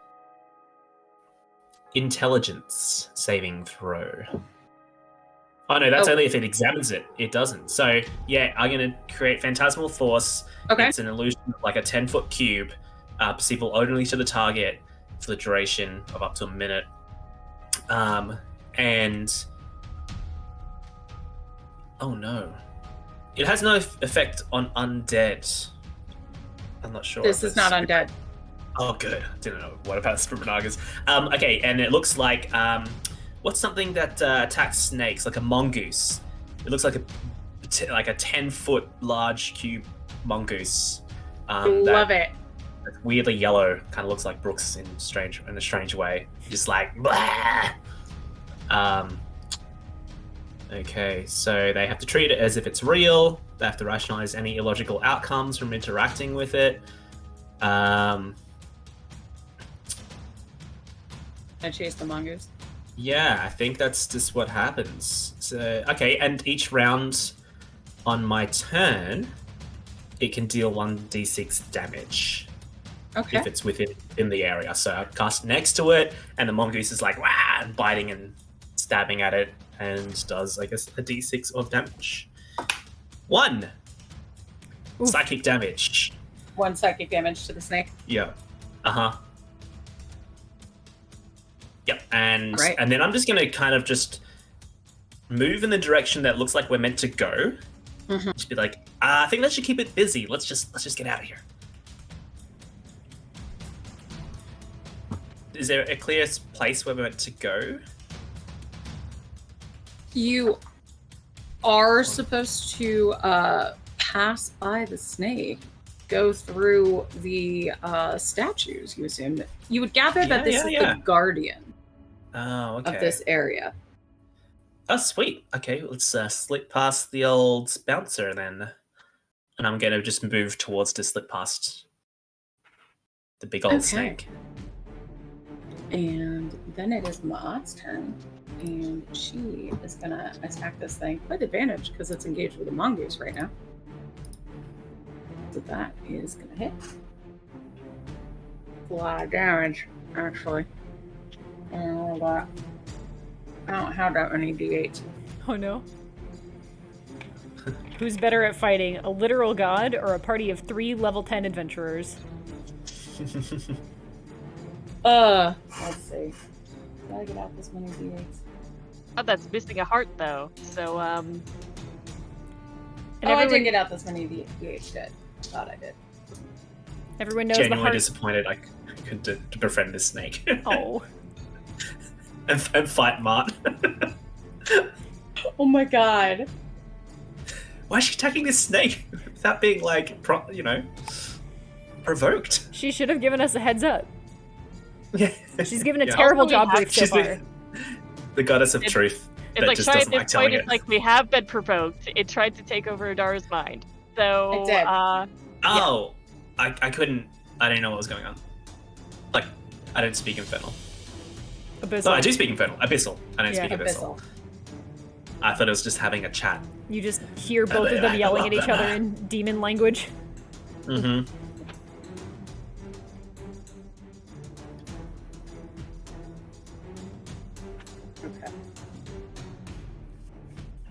Okay.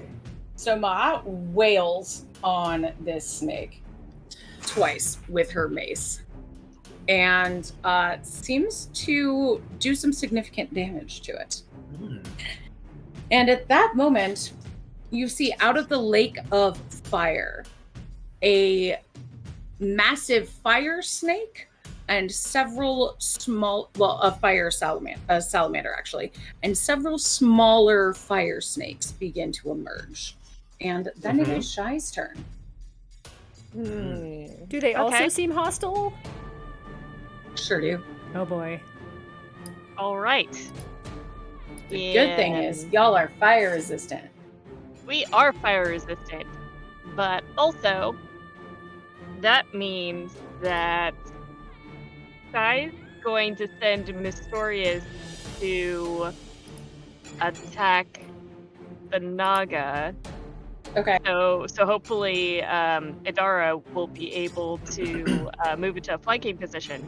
Well, actually, not going to take the attack action, going to take the dodge action, so that Shy can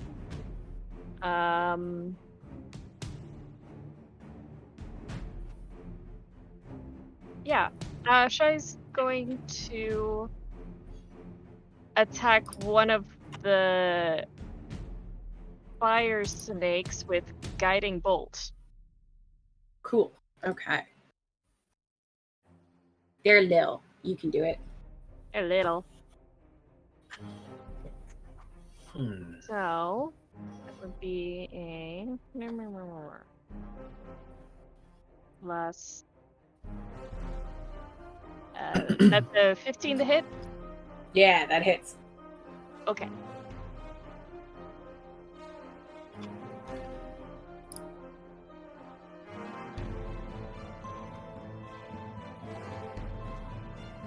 Okay, so that would be.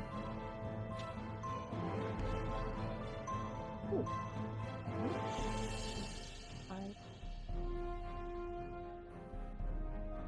19 points of radiant damage.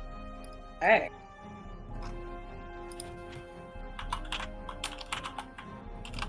And Shy's going to step like in between the fire snakes and the rest of what's going on, so that hopefully Idara can focus on the large threat.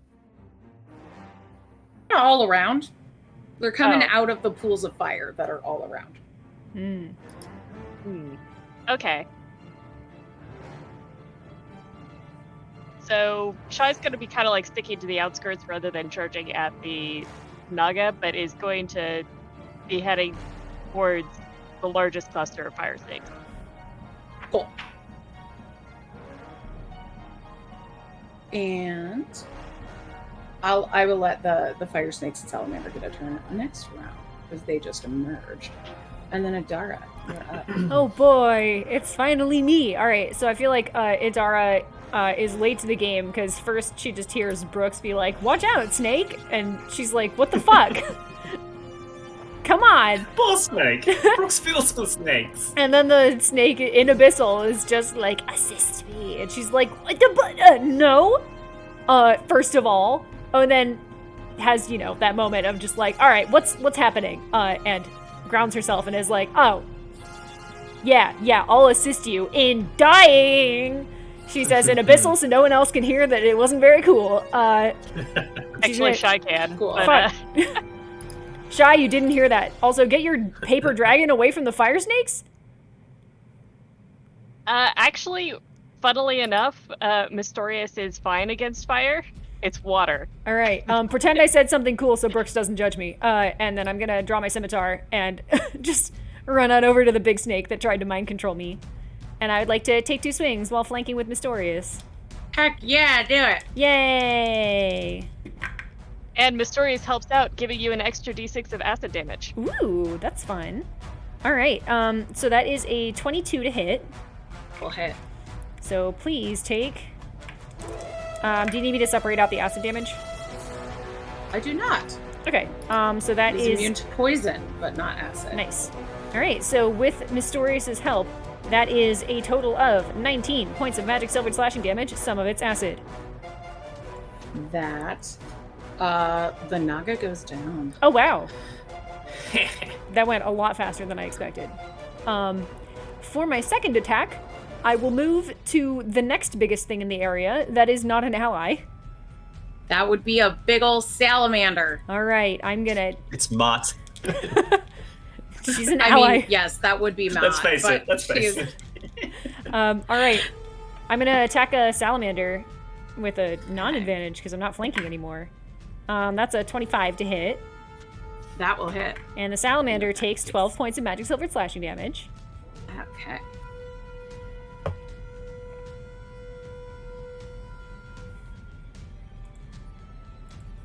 Anything else, my dear? Oh, thank you for asking. As a bonus action, I would like to bite the fire salamander. Ooh, because you Spicy. hit it. Actually, wait. Mhm. You have touched it, I have. and you are going to Put it in my mouth, yes. Well, first, because you hit it with your sword, you are Mhm. going to take... You're halved because you're a tiefling, so only 4 fire damage. Oh no, a third of my temp. That's a boon of a god for Yeah. right there.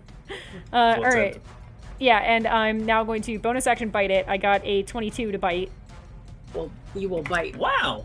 So please take another 10 points of magic piercing damage from my chompers. That's huge. And you will take another 4 damage. Oh no, another third of my temp. That's my turn. Okay. And Apotheosis the Naga is dead. So Brooks, you are up. There's Okay. salamanders and fire snakes around in here. Salamanders and fire snakes. Unfortunately, that big old phantasmal force is only for 1 target. Okay. Bow bow. I think of a creature I can see within range. Doesn't say if that creature dies if I can change targets.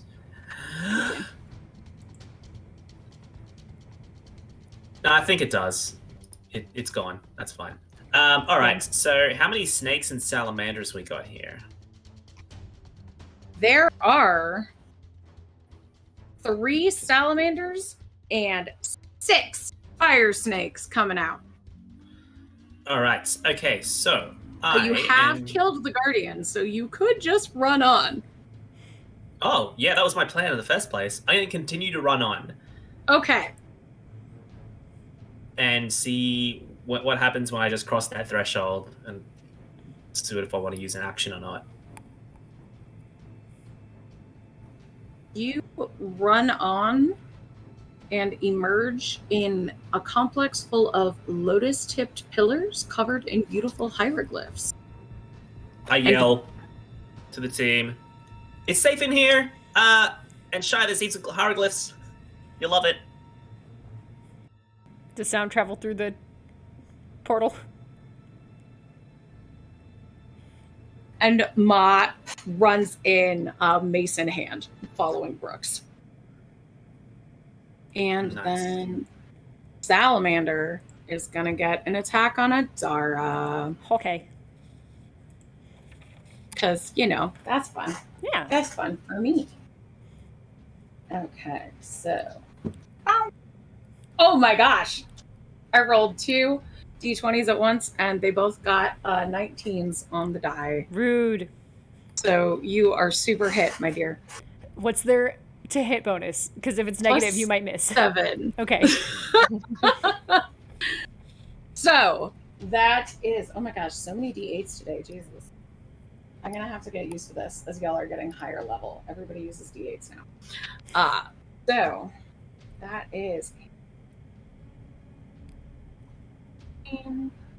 18 piercing damage plus 1 fire damage with the spear. So resisted to 0, or? Oh, yeah, resisted to 0. All right.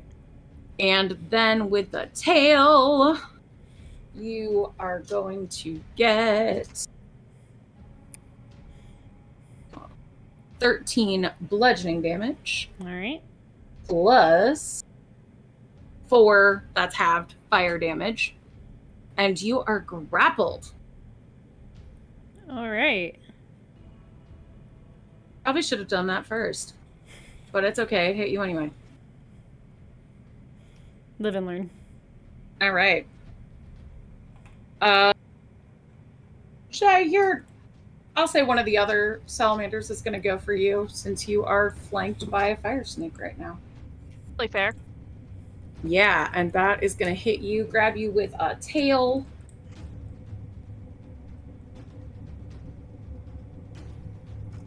That is 13 bludgeoning damage plus 9 fire damage, and you are grappled.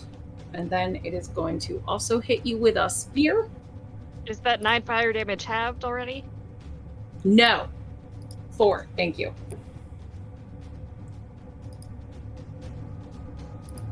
The grappling thing is rude, though. 9, I know. Well, 13 piercing damage plus 2 halved fire damage. And then you're up, Shy. That was really rude. And now that I have gotten all the damage sorted out, going to summon my spiritual weapon and hit this guy because I feel like that is the correct thing to do. For it.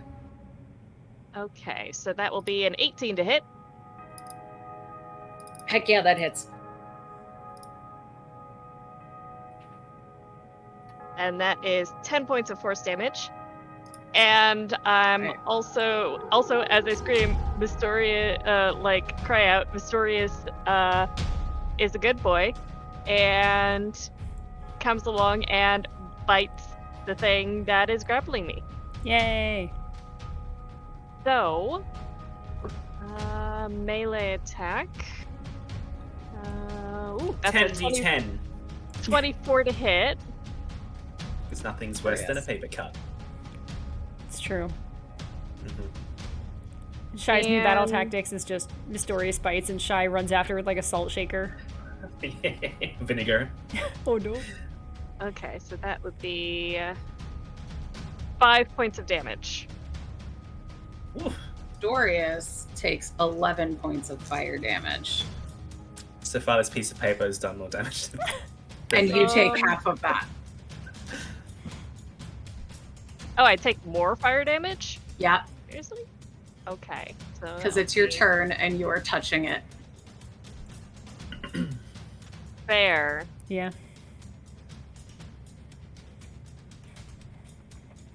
Okay, so that brings me down to that. That's okay. And Shay will just go, Adara, a little help here? Okay. It is Adara's turn. All right. I'm grappled. Mm-hmm. Step 1, break grapple. Okay. So Give me... Yeah, contested give me athletics usually? Yeah. Okay. That is a 17. You are free! Yay! Step 2, run to Shy. Step 3, Okay. action First, you're going to surge. take that damage from, Oh, yeah. from still being in there. So 7, 1, 2, 5. You're going to take 4 fire damage. 4 fire damage. All right. Step 3, action surge. Ooh, go for it. Step 4, break grapple. Okay. I do Oh, another. great, Shy's grapple. Yeah. Got it. That is a 26. Shy is also free. Step 5. Bonus action. Bite. Thing that was grappling Shy. Go for it. And add another d6 to that bite. To the Grace mysterious. is helping you. 24. Yes, that will hit. And that is, not as good. That is 13 points of magic silver slashing damage, some of which is acid. Okay. And you will take 1 fire damage from that guy. Is that already halved? Yeah. Okay. I rolled 2 once. Nice. All right. Step 6. Can I drag Yeah. Shy away? Yeah. Toward the gate. It's like, all right, come We'll on. allow this. Brooks has abandoned us. Let's go. Yeah. All right. And you all run forward through the gate. Perfect. Heroically, we flee. Heroically, we flee. Brave Sir Robin ran away. Bravely ran away. And I think it's a good time for a 5-minute break, y'all. We will be back in 5 minutes. Grab some water, grab whatever you need. And yeah, we'll be here in 5. Enjoy our tonally dissonant music. Bye.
We're back.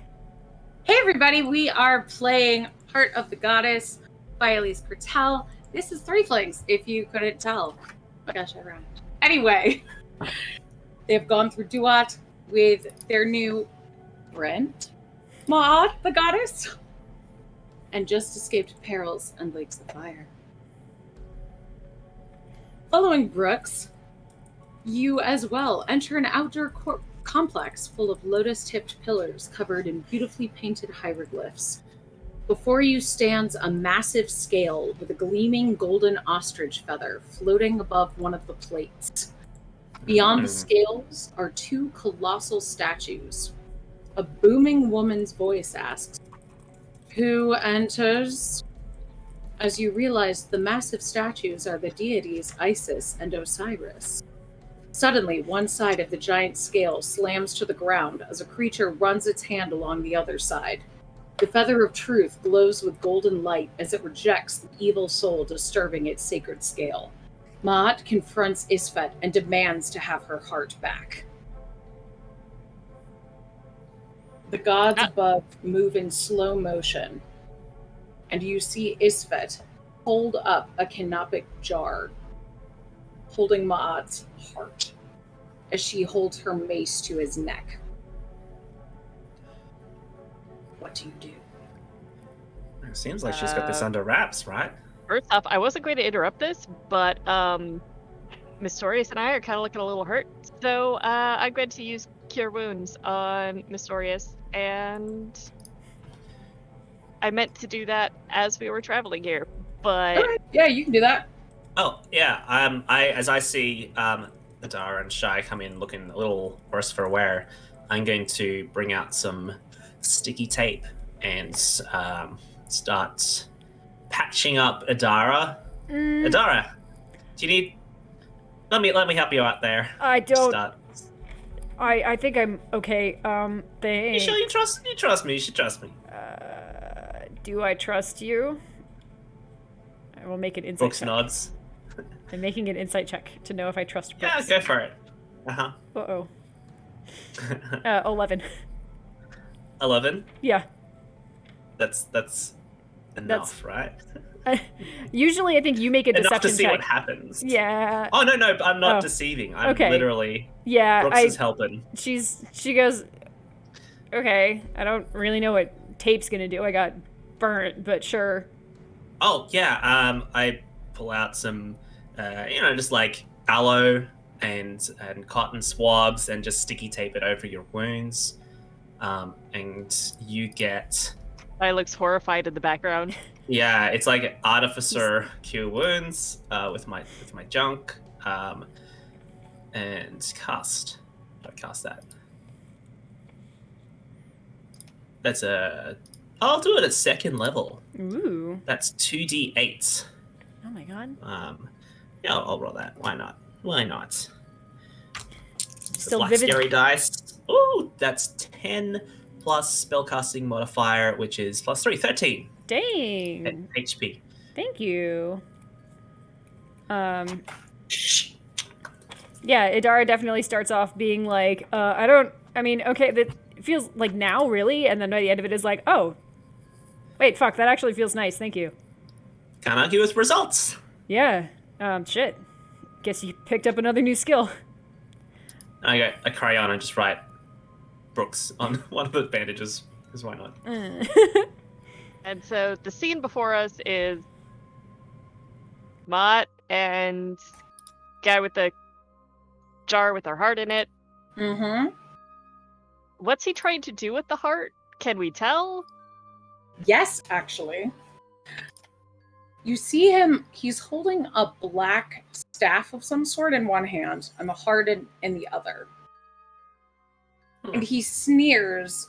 See, the three of you arrive. He says, so, he brought target practice, eh? He tries to levitate the heart to put it on the scales, causing them to balance, and then whirls around and blasts out a cone of cold at the three of you. And I would like you all to give me a con save. Do we have time to, like, interfere with the heart thing, or is it gone? It is gone. All right. Con That save. is a 6. Got a 6. 17. Okay. I rolled a natural one. Oh no. Oh no. Oh no. Okay. So, Adara. Mm-hmm. Well, actually, Brooks, you take 36 cold damage.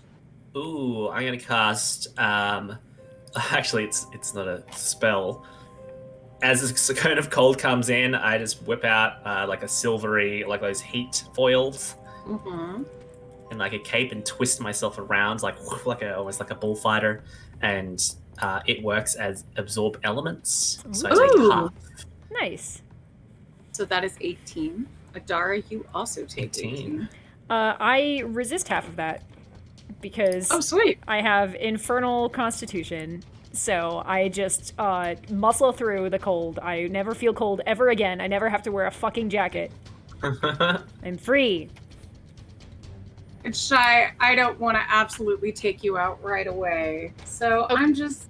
Huh? Go ahead and try, because remember, she's got the earring. Oh, yeah. So you take 72 cold damage. Holy shit. We're level 10. Oh. That's survivable. You got a nat 1. Yeah, I know. But Shy's at 3 hit points. See, she's fine. Yep, she's fine. She's absolutely fine. You're fine. But this is really going to test her do I heal during battle mentality. Let's roll initiative, fam. Oh boy. What Oh my god. It got 2 15s again. What are the odds? I roll initiative with advantage. This time I got 2 14s. Like, just why are they the same number? I got a 14 as well. Nice. Mine's 18 total. I got a 15 9. total. I got a Give me those 15. guts. Brooks got a 15. Mm-hmm. Adara, 18. 18. Shy got a 9? Yep. Okay. He got a 18 as well. Adara, what's your dex? 18 plus 4. +4. Okay. Yeah. Got it.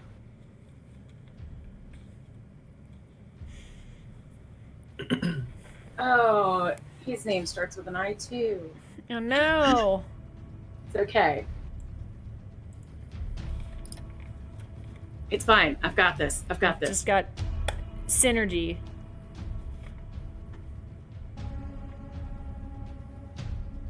Okay. All right. So, Mott actually goes first.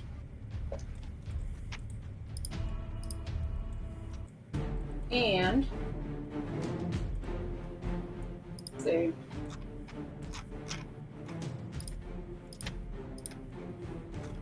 Oh, I thought she did a healing thing, but she doesn't. Well, she will. She is going to fly over to Shy, actually, and touch you on the shoulder.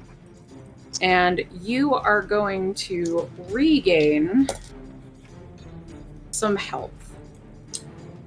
Can she have an opportunity attack from the bad guy because she was right next to him? I don't like Mott. Oh no. I can say no, not at this time. Okay.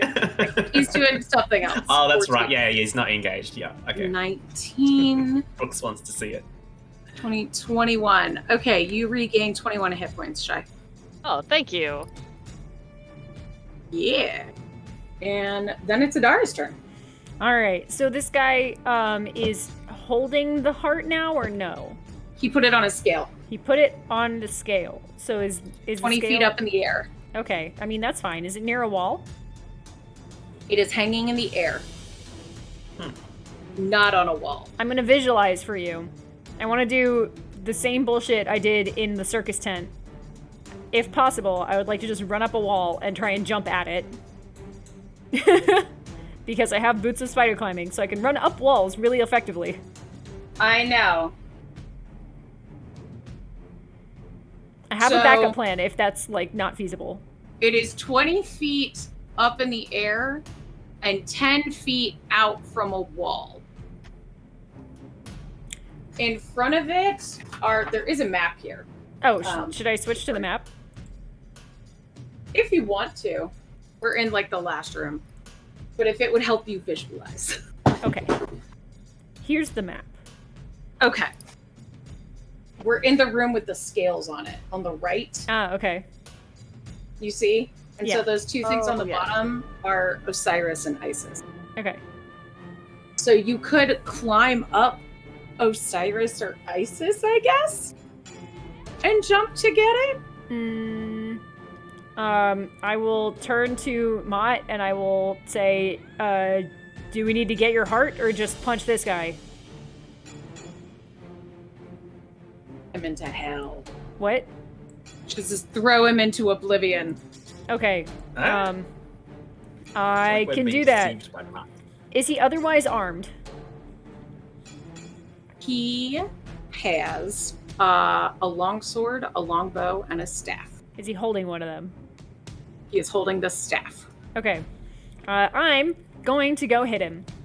Do it. I'm going to take a swing with my scimitar. Do it. Ooh, I don't know. Does an 18 hit? Does an 18 hit? Actually, it just does. Nice. All right, I need him to make me a strength saving throw. That's a D10 now, right? Oh my gosh, that rolled really badly for me. So that is a 12. 12. Fail. I successfully disarm him.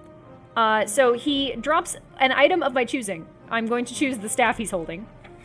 And he also takes 18 points of damage. Okay. And I will swing again with my second attack. Go for it. For a 24 to hit. That'll hit. Is he flying? Yeah, he is. Does he seem like he's magically flying or like he can be tripped out of the air He has flying? wings. Okay. Then I would like him to make me a... Actually, let's have him make me a wisdom save. A wisdom save? Yeah. Okay. I'm gonna threaten the That- god. It's a 19. 19. Ooh. Dang it. All right, you pass. You're not threatened by me, which is fine. Oh. You're a god. But you will take another 15 points of damage. Okay. I mean, he's a chaos god. He's kind of your god. How dare you? You said another 15 points? Yeah. And then I'm going to bonus action bite my god. With another 24 to hit. That'll hit. So that'll be 8 more points of damage. And that is my turn.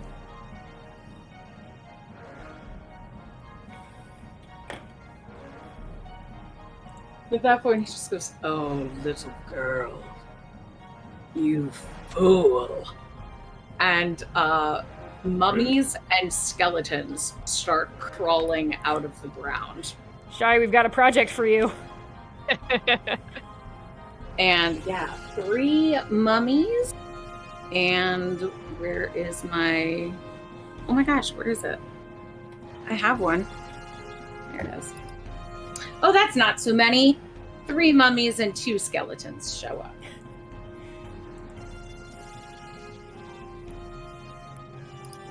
Okay. And then he looks at Adara, and since you got close enough to bite him, he's going to hit you with a longsword. Fair. He will drop that next.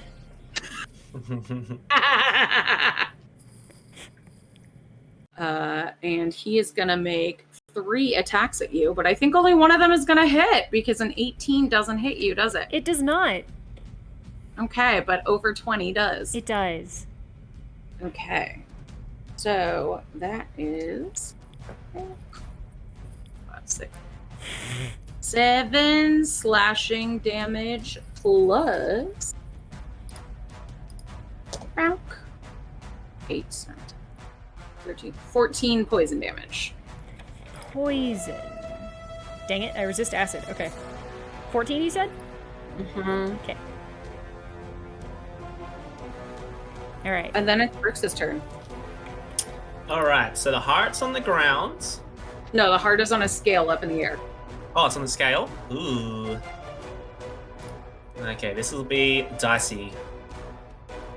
And depending on what is a bonus action. Okay, for my action, I'm going to pull out my little magic wand and kind of like aim it at the heart and then and pull it kind of like we always pulling like a string and whip it back and cast catapult on the heart nice. and fling it back at myself to catch.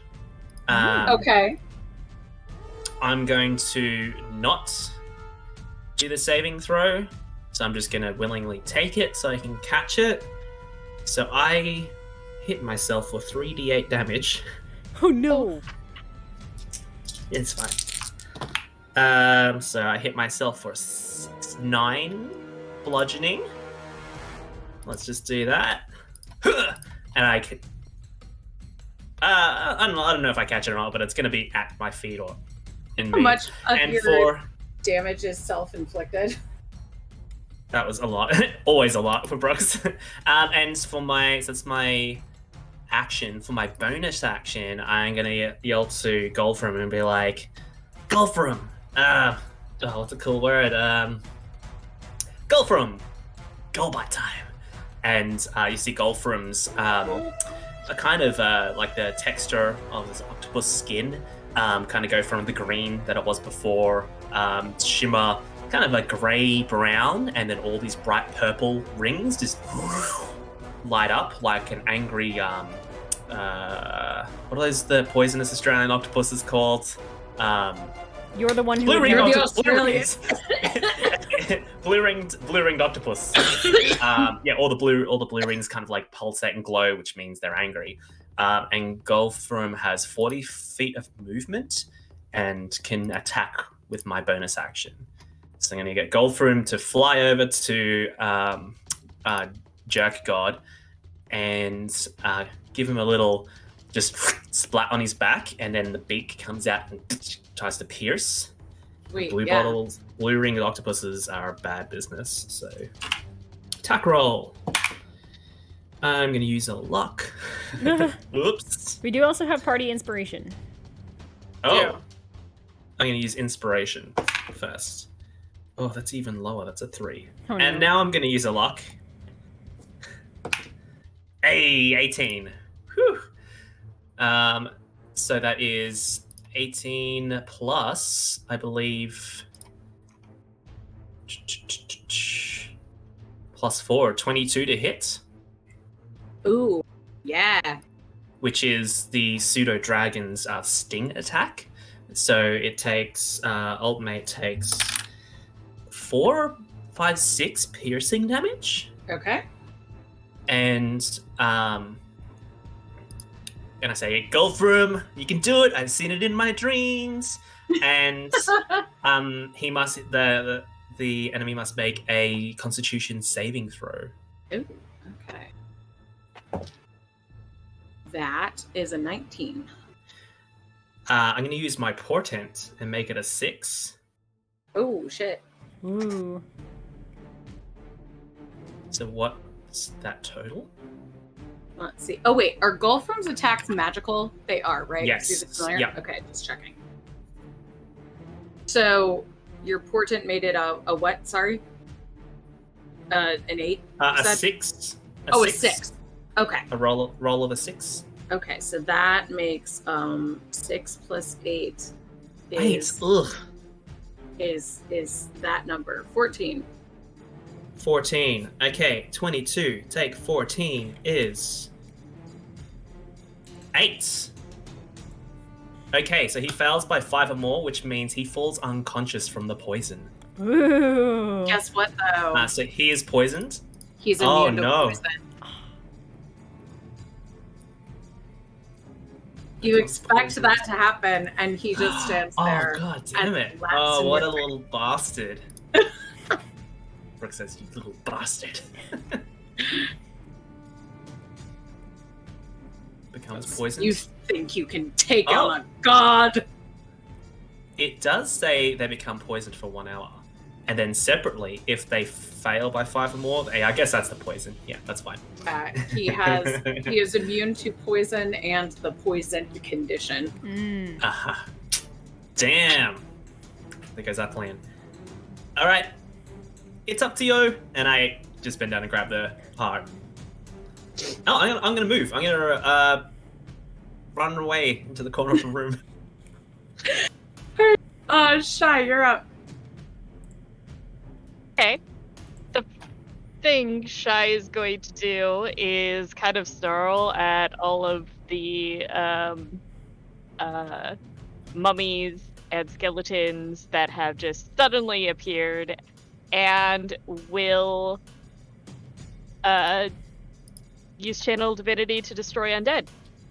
Wait. So they need to make it's a wisdom saving throw, right? Yep, wisdom saving throw. Okay. But also, the thing that hasn't occurred to Shy, but that has occurred to me, is do we count as undead at this moment? Oh dear. You do not. Okay. Good. Oh gosh, there's so TPK. much that I'm rolling right here.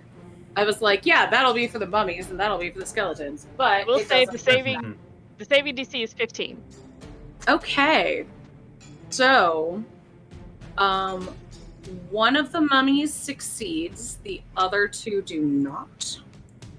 And if they're half or lower, they are destroyed. Challenge rating. Okay.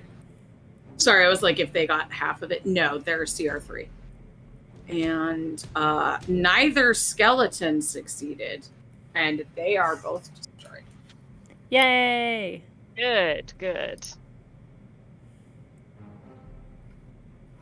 So with that, mummies are turned. so we only have one mummy to deal with. Shy is going to actually use that superior healing potion because she doesn't want to use her spell slots, but Adara gave her that great thing. It's true. So, Okay. So, anything else, Shy? give me a minute. Sorry. That's fine. So that's another 12. Gives me up to that, which is good. And Mysterious will go and flank for Adara, and is taking the dodge action. Good dragon. What a good dragon. He's a good boy. So Maud is flying over to Brooks to touch her heart. Are you going to let her do that? No. God, no. I use my What? reaction and use the cape of the mountebank to get away from her. Oh my god. Is that I think that might be an action. Yeah, I think that is an action. When you just, it's Dimension Door, which is an action. All right, I'm just gonna say nope, no, thank you, none of that. You've done enough. You know she's here to get it back, right? What? You're not going to let her... Oh, she's reaching for a heart? Yeah, she's reaching for her heart. Oh, I'll give her that. I thought she was just reaching for me, like... No, like, I don't know what she's going to do. I don't want her healing. Yeah, I give her the jar. I'm like, take it. Yeah, sorry. As soon as she touches it, she is shot up into the air and bathed in light. Magic and colors burst from her body. That wasn't me. I didn't do that. She spreads her wings and begins to spin slowly. And okay. She and the heart are both lifted up 20 feet into the air. And then Adara, it's your turn. All right. Well, they're up to whatever the fuck they're doing. So I'm just gonna try and keep fighting a god. Okay, go for it. So I'm gonna make a swing with my scimitar to start. Okay. That's a 25 to hit.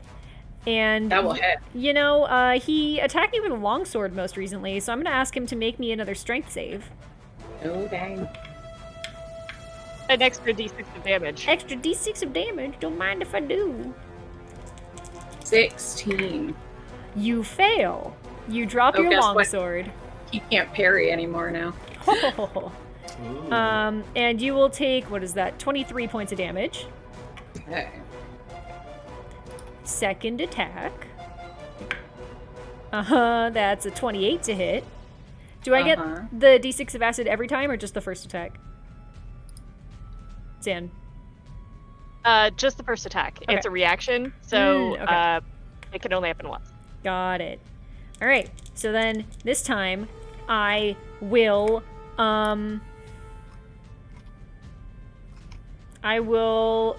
opt to ask you to make me a wisdom save.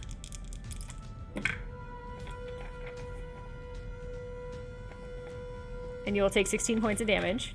Oh god, I thought you were asking Zan to take a wisdom save no. for some reason. I turn around and I stab Shy. First, yeah. Oh no. Sorry. Woo, that's 14. You fail. Now you're frightened of me. He's not immune to that. Yay!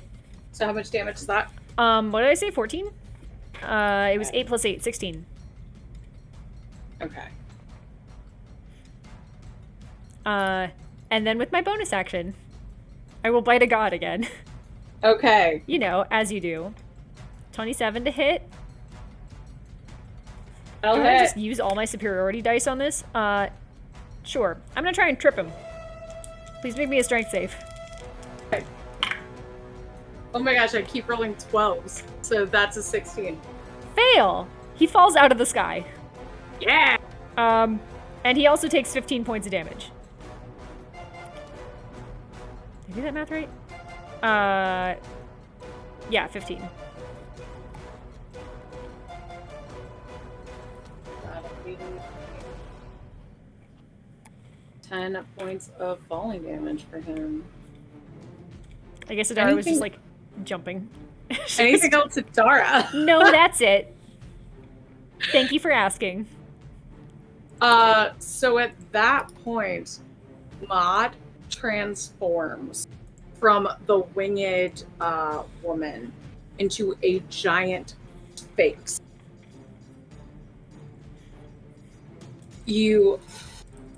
She actually lunges towards him coming out of the air. And now that he is on the ground, digs her claws into him. Isis's voice rings out, and the sand swirls around him in a whirlpool. And Isis shouts, "Finish him!" Brooks, it's your turn. Friendship. He's now pinned. No, I will not cast friendship just for the Mortal Kombat joke. He's pinned. I'm going to go over. Yeah, I'm going to waltz over to him and pull out a... I don't want to do this. I'm going to pull out a Eldritch Cannon from my bag, and it's got like a little keg with a, like, on the back in my bag, it's like a little backpack with a hose running to it, and I use bonus action with the Eldritch Cannon to just immolate him. I don't even know if that's a saving throw. Let's see what that is. Eldritch Cannon, Flamethrower, bonus action. Can I see? Just give me the number. Oh, there we go. Flamethrower. Okay, so it's a dex saving throw because he's prone. I think it's a disadvantage. Oh, yeah. Okay. He has to beat, not beat 15. Let's see, so disadvantage. That is a 14. Oh, nice. Okay, so he takes... He's not immune to fire. He takes 8 fire damage. So how do you do this? Yay! I'm gonna kind of like, almost like Ghostbusters it, just kind of do a thorough job. Like, it's not even that exciting to her right now. Just like the getting it out and activating it, yeah. But then when it looks like this is probably gonna work, just more like a coloring in a picture. You know, just all like, even when you guard it, when you're hosing the grass and you just kind of want to get every spot, just like a methodical, screaming and like kick his arm back into spot to get it and stuff. And then maybe did he have feathers? He did. He did. Can I pick up like the biggest feather I can find? He had big black wings. Yeah. Pull one out of Adara's teeth. Black feather. Hey, Dara. Yeah. And then I hand you the flamethrower briefly, so you can just have a little go. Just take this. Nice. That's how I want to do this. Give me a Dara, a flamethrower. Good. It's like, I love this. Brooks, you're asked to kill a god. What do you do? No big deal. I'll just... No big deal. Yeah. Cox gun. I'll just pull out a gun. That usually works on most things. Yeah, and then I'm going to do that, and then once that's done, I'm going to kind of maybe just back away discreetly from everybody and see what everyone else does. And the remaining mummies who the one that was not turned, and the 2 that were running in terror of Shy are all sucked down into that vortex of sand. And then suddenly Cool. the sand is calm. The ground closes up.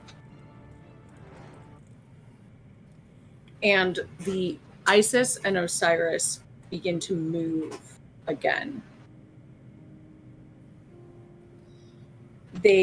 Isis looks at Maud and smiles. And Maud transforms back from a sphinx into her human form. And Isis says, freed us from our confinement. His corruption was filling this place, threatening to destroy everything. Thank you.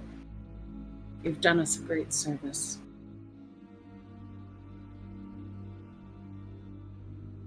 While this is happening, I'm going to tinker with that feather. With my tinkering skill.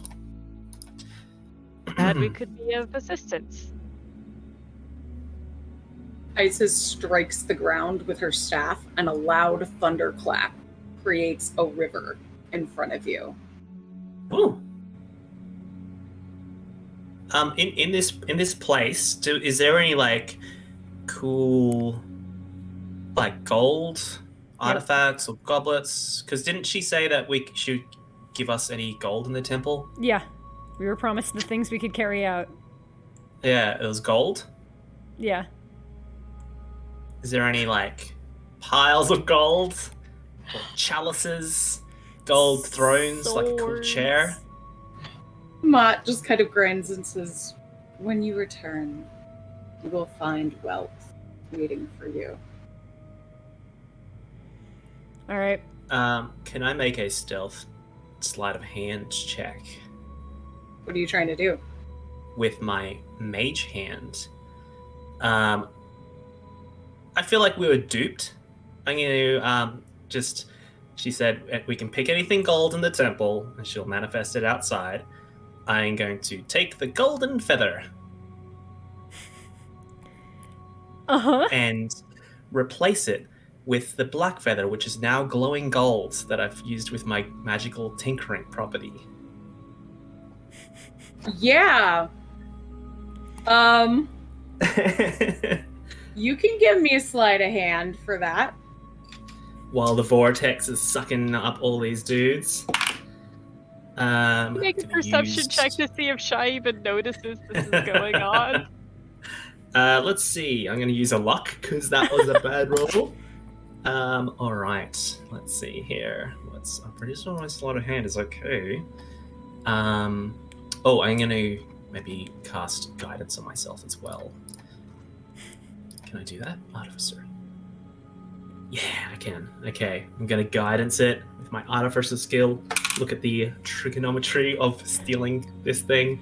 Okay, so 19, thank you, luck, plus 5, 24, plus 3, guidance, 27. I was just curious. Yeah, sure. You get the feather. Yes. Oh my god. She promised. She promised. Just because they're gods doesn't mean they can lie to us. Go back on their promises. Make a perception check. I say Yeah, mentally to Golfram. And Golfram's just like, Oh no. slap. I made perception checks for all of them too, and I got a nat 20 on that one of them, but it's still. Ooh, you know what? Mott sees you actually, because that's a 30 with her plus 10. So you are going for it. I'm going for it. Isis and Osiris are like just coming out of being statues, and Mott just goes, fair enough. That one's getting old anyway. I'm glad you kept your word. She plucks out another feather from her wing and places it on the scale. Just Brooks is just calmly like, of course, but like sweating bullets.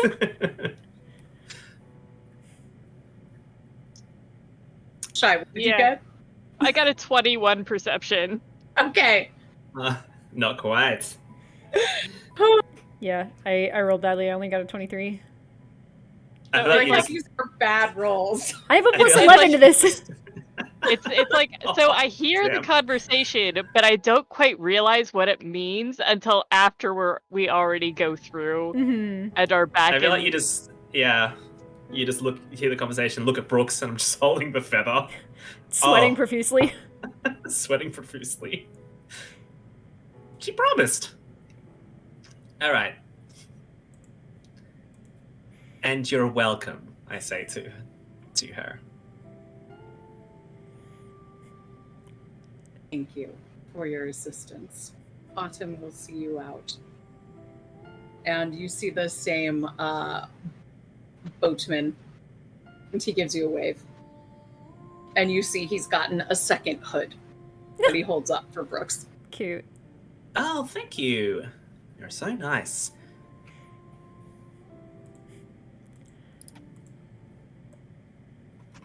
If there's only kidding. some way I could repay you, I give him a copper piece. Is anyone Minus picking one. up the staff on the ground? Oh yeah, if or- they're leaving that shit behind, I'm absolutely Weapon? taking his stuff. Okay, yeah, there was a weapon on the ground. Oh, Yeah. can I loot him? Can we loot the god? Yeah, God. you can. I'm surprised that you didn't, honestly. I kind of assumed that they I'm gonna- vanished when he did. All right. Kind of got to Yeah, wait for Well, him to you cool had down. disarmed him. That's true. I Yeah. smacked both those things out of the air. I want to know what they are. I at least want to know what the staff is before I take it or leave it. Staff of Power. Requires attunement by a sorcerer, warlock, or wizard. Interesting. Oh, I'm two of those things. He's like, hey, And- Brooks, this looks like yours. What's the sword? It is a long sword that also does poison damage. How much poison damage? Ooh. 3d8. Woo! I'm going to take that. I'm going to add it to the pile.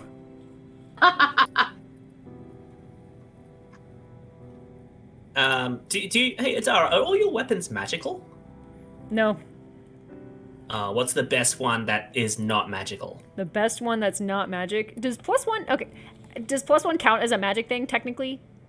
Yeah. Yeah. Probably this Warhammer Ophelia got me. It's just cute. Oh, that's sick. Yeah. That's cool. Yeah, but it's not magic. It's just she got it like engraved, so it's like nice. But yeah, Nice. Have you got any throwing ones? Can I take a look? yeah, I've got some hand axes and some daggers. Yeah, I'll take that sick looking hand axe. And check this out. I sticky tape and hot glue like a gem onto it. And then just like, I put hot glue on another gem and just stick this on your belt or something. And it means when you throw it, it'll come back to you. Oh, sick! Thanks. Oh, Brooks it's a has, Mjolnir Brooks axe. has sovereign glue just to bedazzle things. Yeah. Perfect. Yeah. So now that was my infused item. So yeah, it comes back to you when you throw it. Nice. Does that expire, or? Let's say no for now. All right. Because Shy has a cool crossbow, and now you've got that. So Brooks is not going to infuse any other items because Got it. that will break those. So Brooks is just going to leave it and not infuse things until her friends say it's cool. Oh. Thanks. Sweet. So we're heading back to the boat.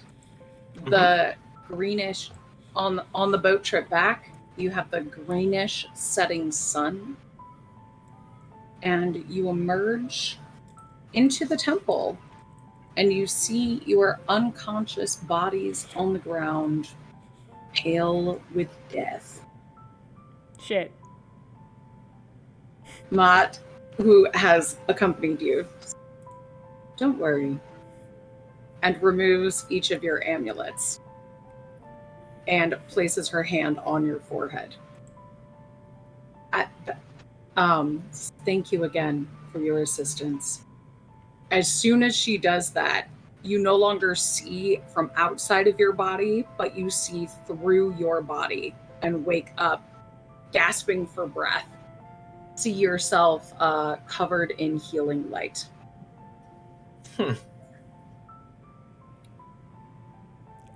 It was empty, say- and you lie on the ground fully healed. Nice. Nice. Uh. I'm just going to yell out, next time you could just ask. But is there a gold around? There is a pile of gold, Nice. about 500 gold coins on the ground with stamped with ancient symbols. Ooh, Oh, lovely. Cool. And do I still have the feather? You do still have the feather. Yeah, cool. God. And the Well, I guess staff. we divvy this up. Yeah, we'll do that in our Patreon behind the scenes thing. But I feel like Yeah. that's about when Shy and Idara notice the feather, and so Idara just leans over to Shy and is like, "This is why every time they show up, I am rightly suspicious." Like, and Shai is just like, do you have any idea what could have happened if you Do you have any idea? kind of thing. The consequences of that kind of action? Well, I feel like the goddess of truth can't lie. She said we could have anything gold in the temple. We were in the temple. And this feather is made of gold. So it would either create like a dogmatic paradox or something, and her head would explode. But either way, we would be pretty good about it. But she's got heaps of feathers, so I feel like it's just, we could, it was owed to us. You're starting to make too much sense, which I think means we might need to go to Fantasy Russia and part ways for a bit. Shai's just like, but the ramifications of such an action. Oh, it's fine. Like I said, I've been in weird dream walking the worlds things- before. The things that could have gone wrong, you could have, like, messed up the entire underworld. Here's the thing. I didn't recognize that underworld, so I feel like it's not our underworld. And the system they had there was pretty bad. People they didn't like got eaten by jackals because of some weird, like, measurement system. I feel like that's kind of like, I don't know, like weight shaming people's hearts. And I'm not into that. I feel like they got to come up with a new method anyway. Change is good. So yeah. But weird stuff happens when you like ghost walk around. Like I said in my dreams, you just weird stuff happens. I'm sorry. I need to change the music to back Brooks more appropriately. This is too... You putting on b-ball parade? No. And heading out of the temple, it's as if no time has passed at all. And Shai spends the entire next day just writing and sketching and filling out an entire blank book with the experiences. And it's like Adara, I imagine, tries to interrupt her for like sleeping and eating, and Shai's having none of it. I give you the potion of speed so you can like write even faster. Yes, indeed. Shai is very appreciative and fills an entire book in probably 8 hours. I'm curious what experimenting Shai was talking about. She said she was going to experiment on books. Shai like hands a book to Brooks and is just like, anytime you have a dream, write it down in this book, and the next time you meet, I want you to give it to me, and I will compare it to other studies. Okay. All right. I think I remember my last one. And I get out a crayon and start scribbling in it. And that was Heart of the Goddess by Elise Kurtel. Yay! Who's actually in chat as D&D Elise. So give her some thanks for this.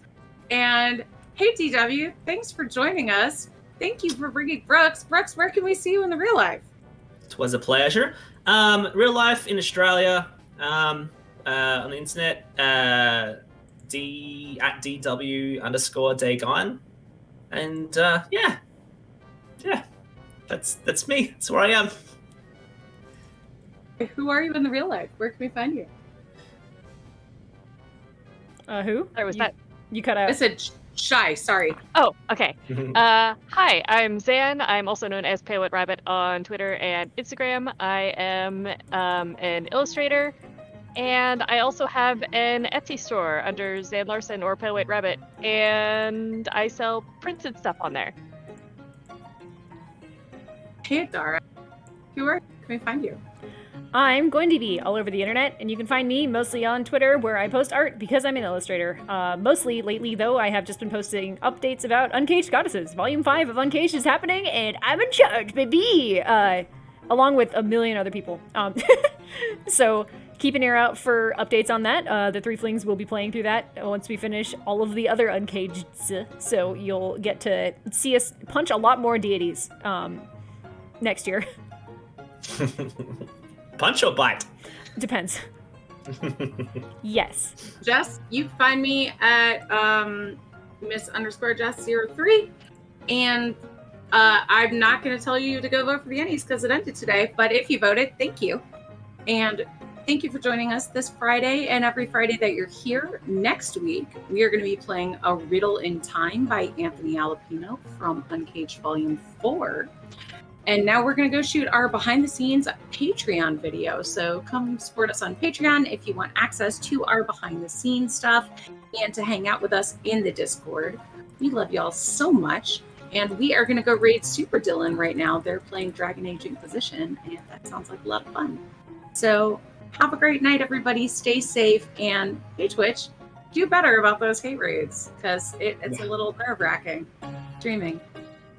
Love y'all. Bye.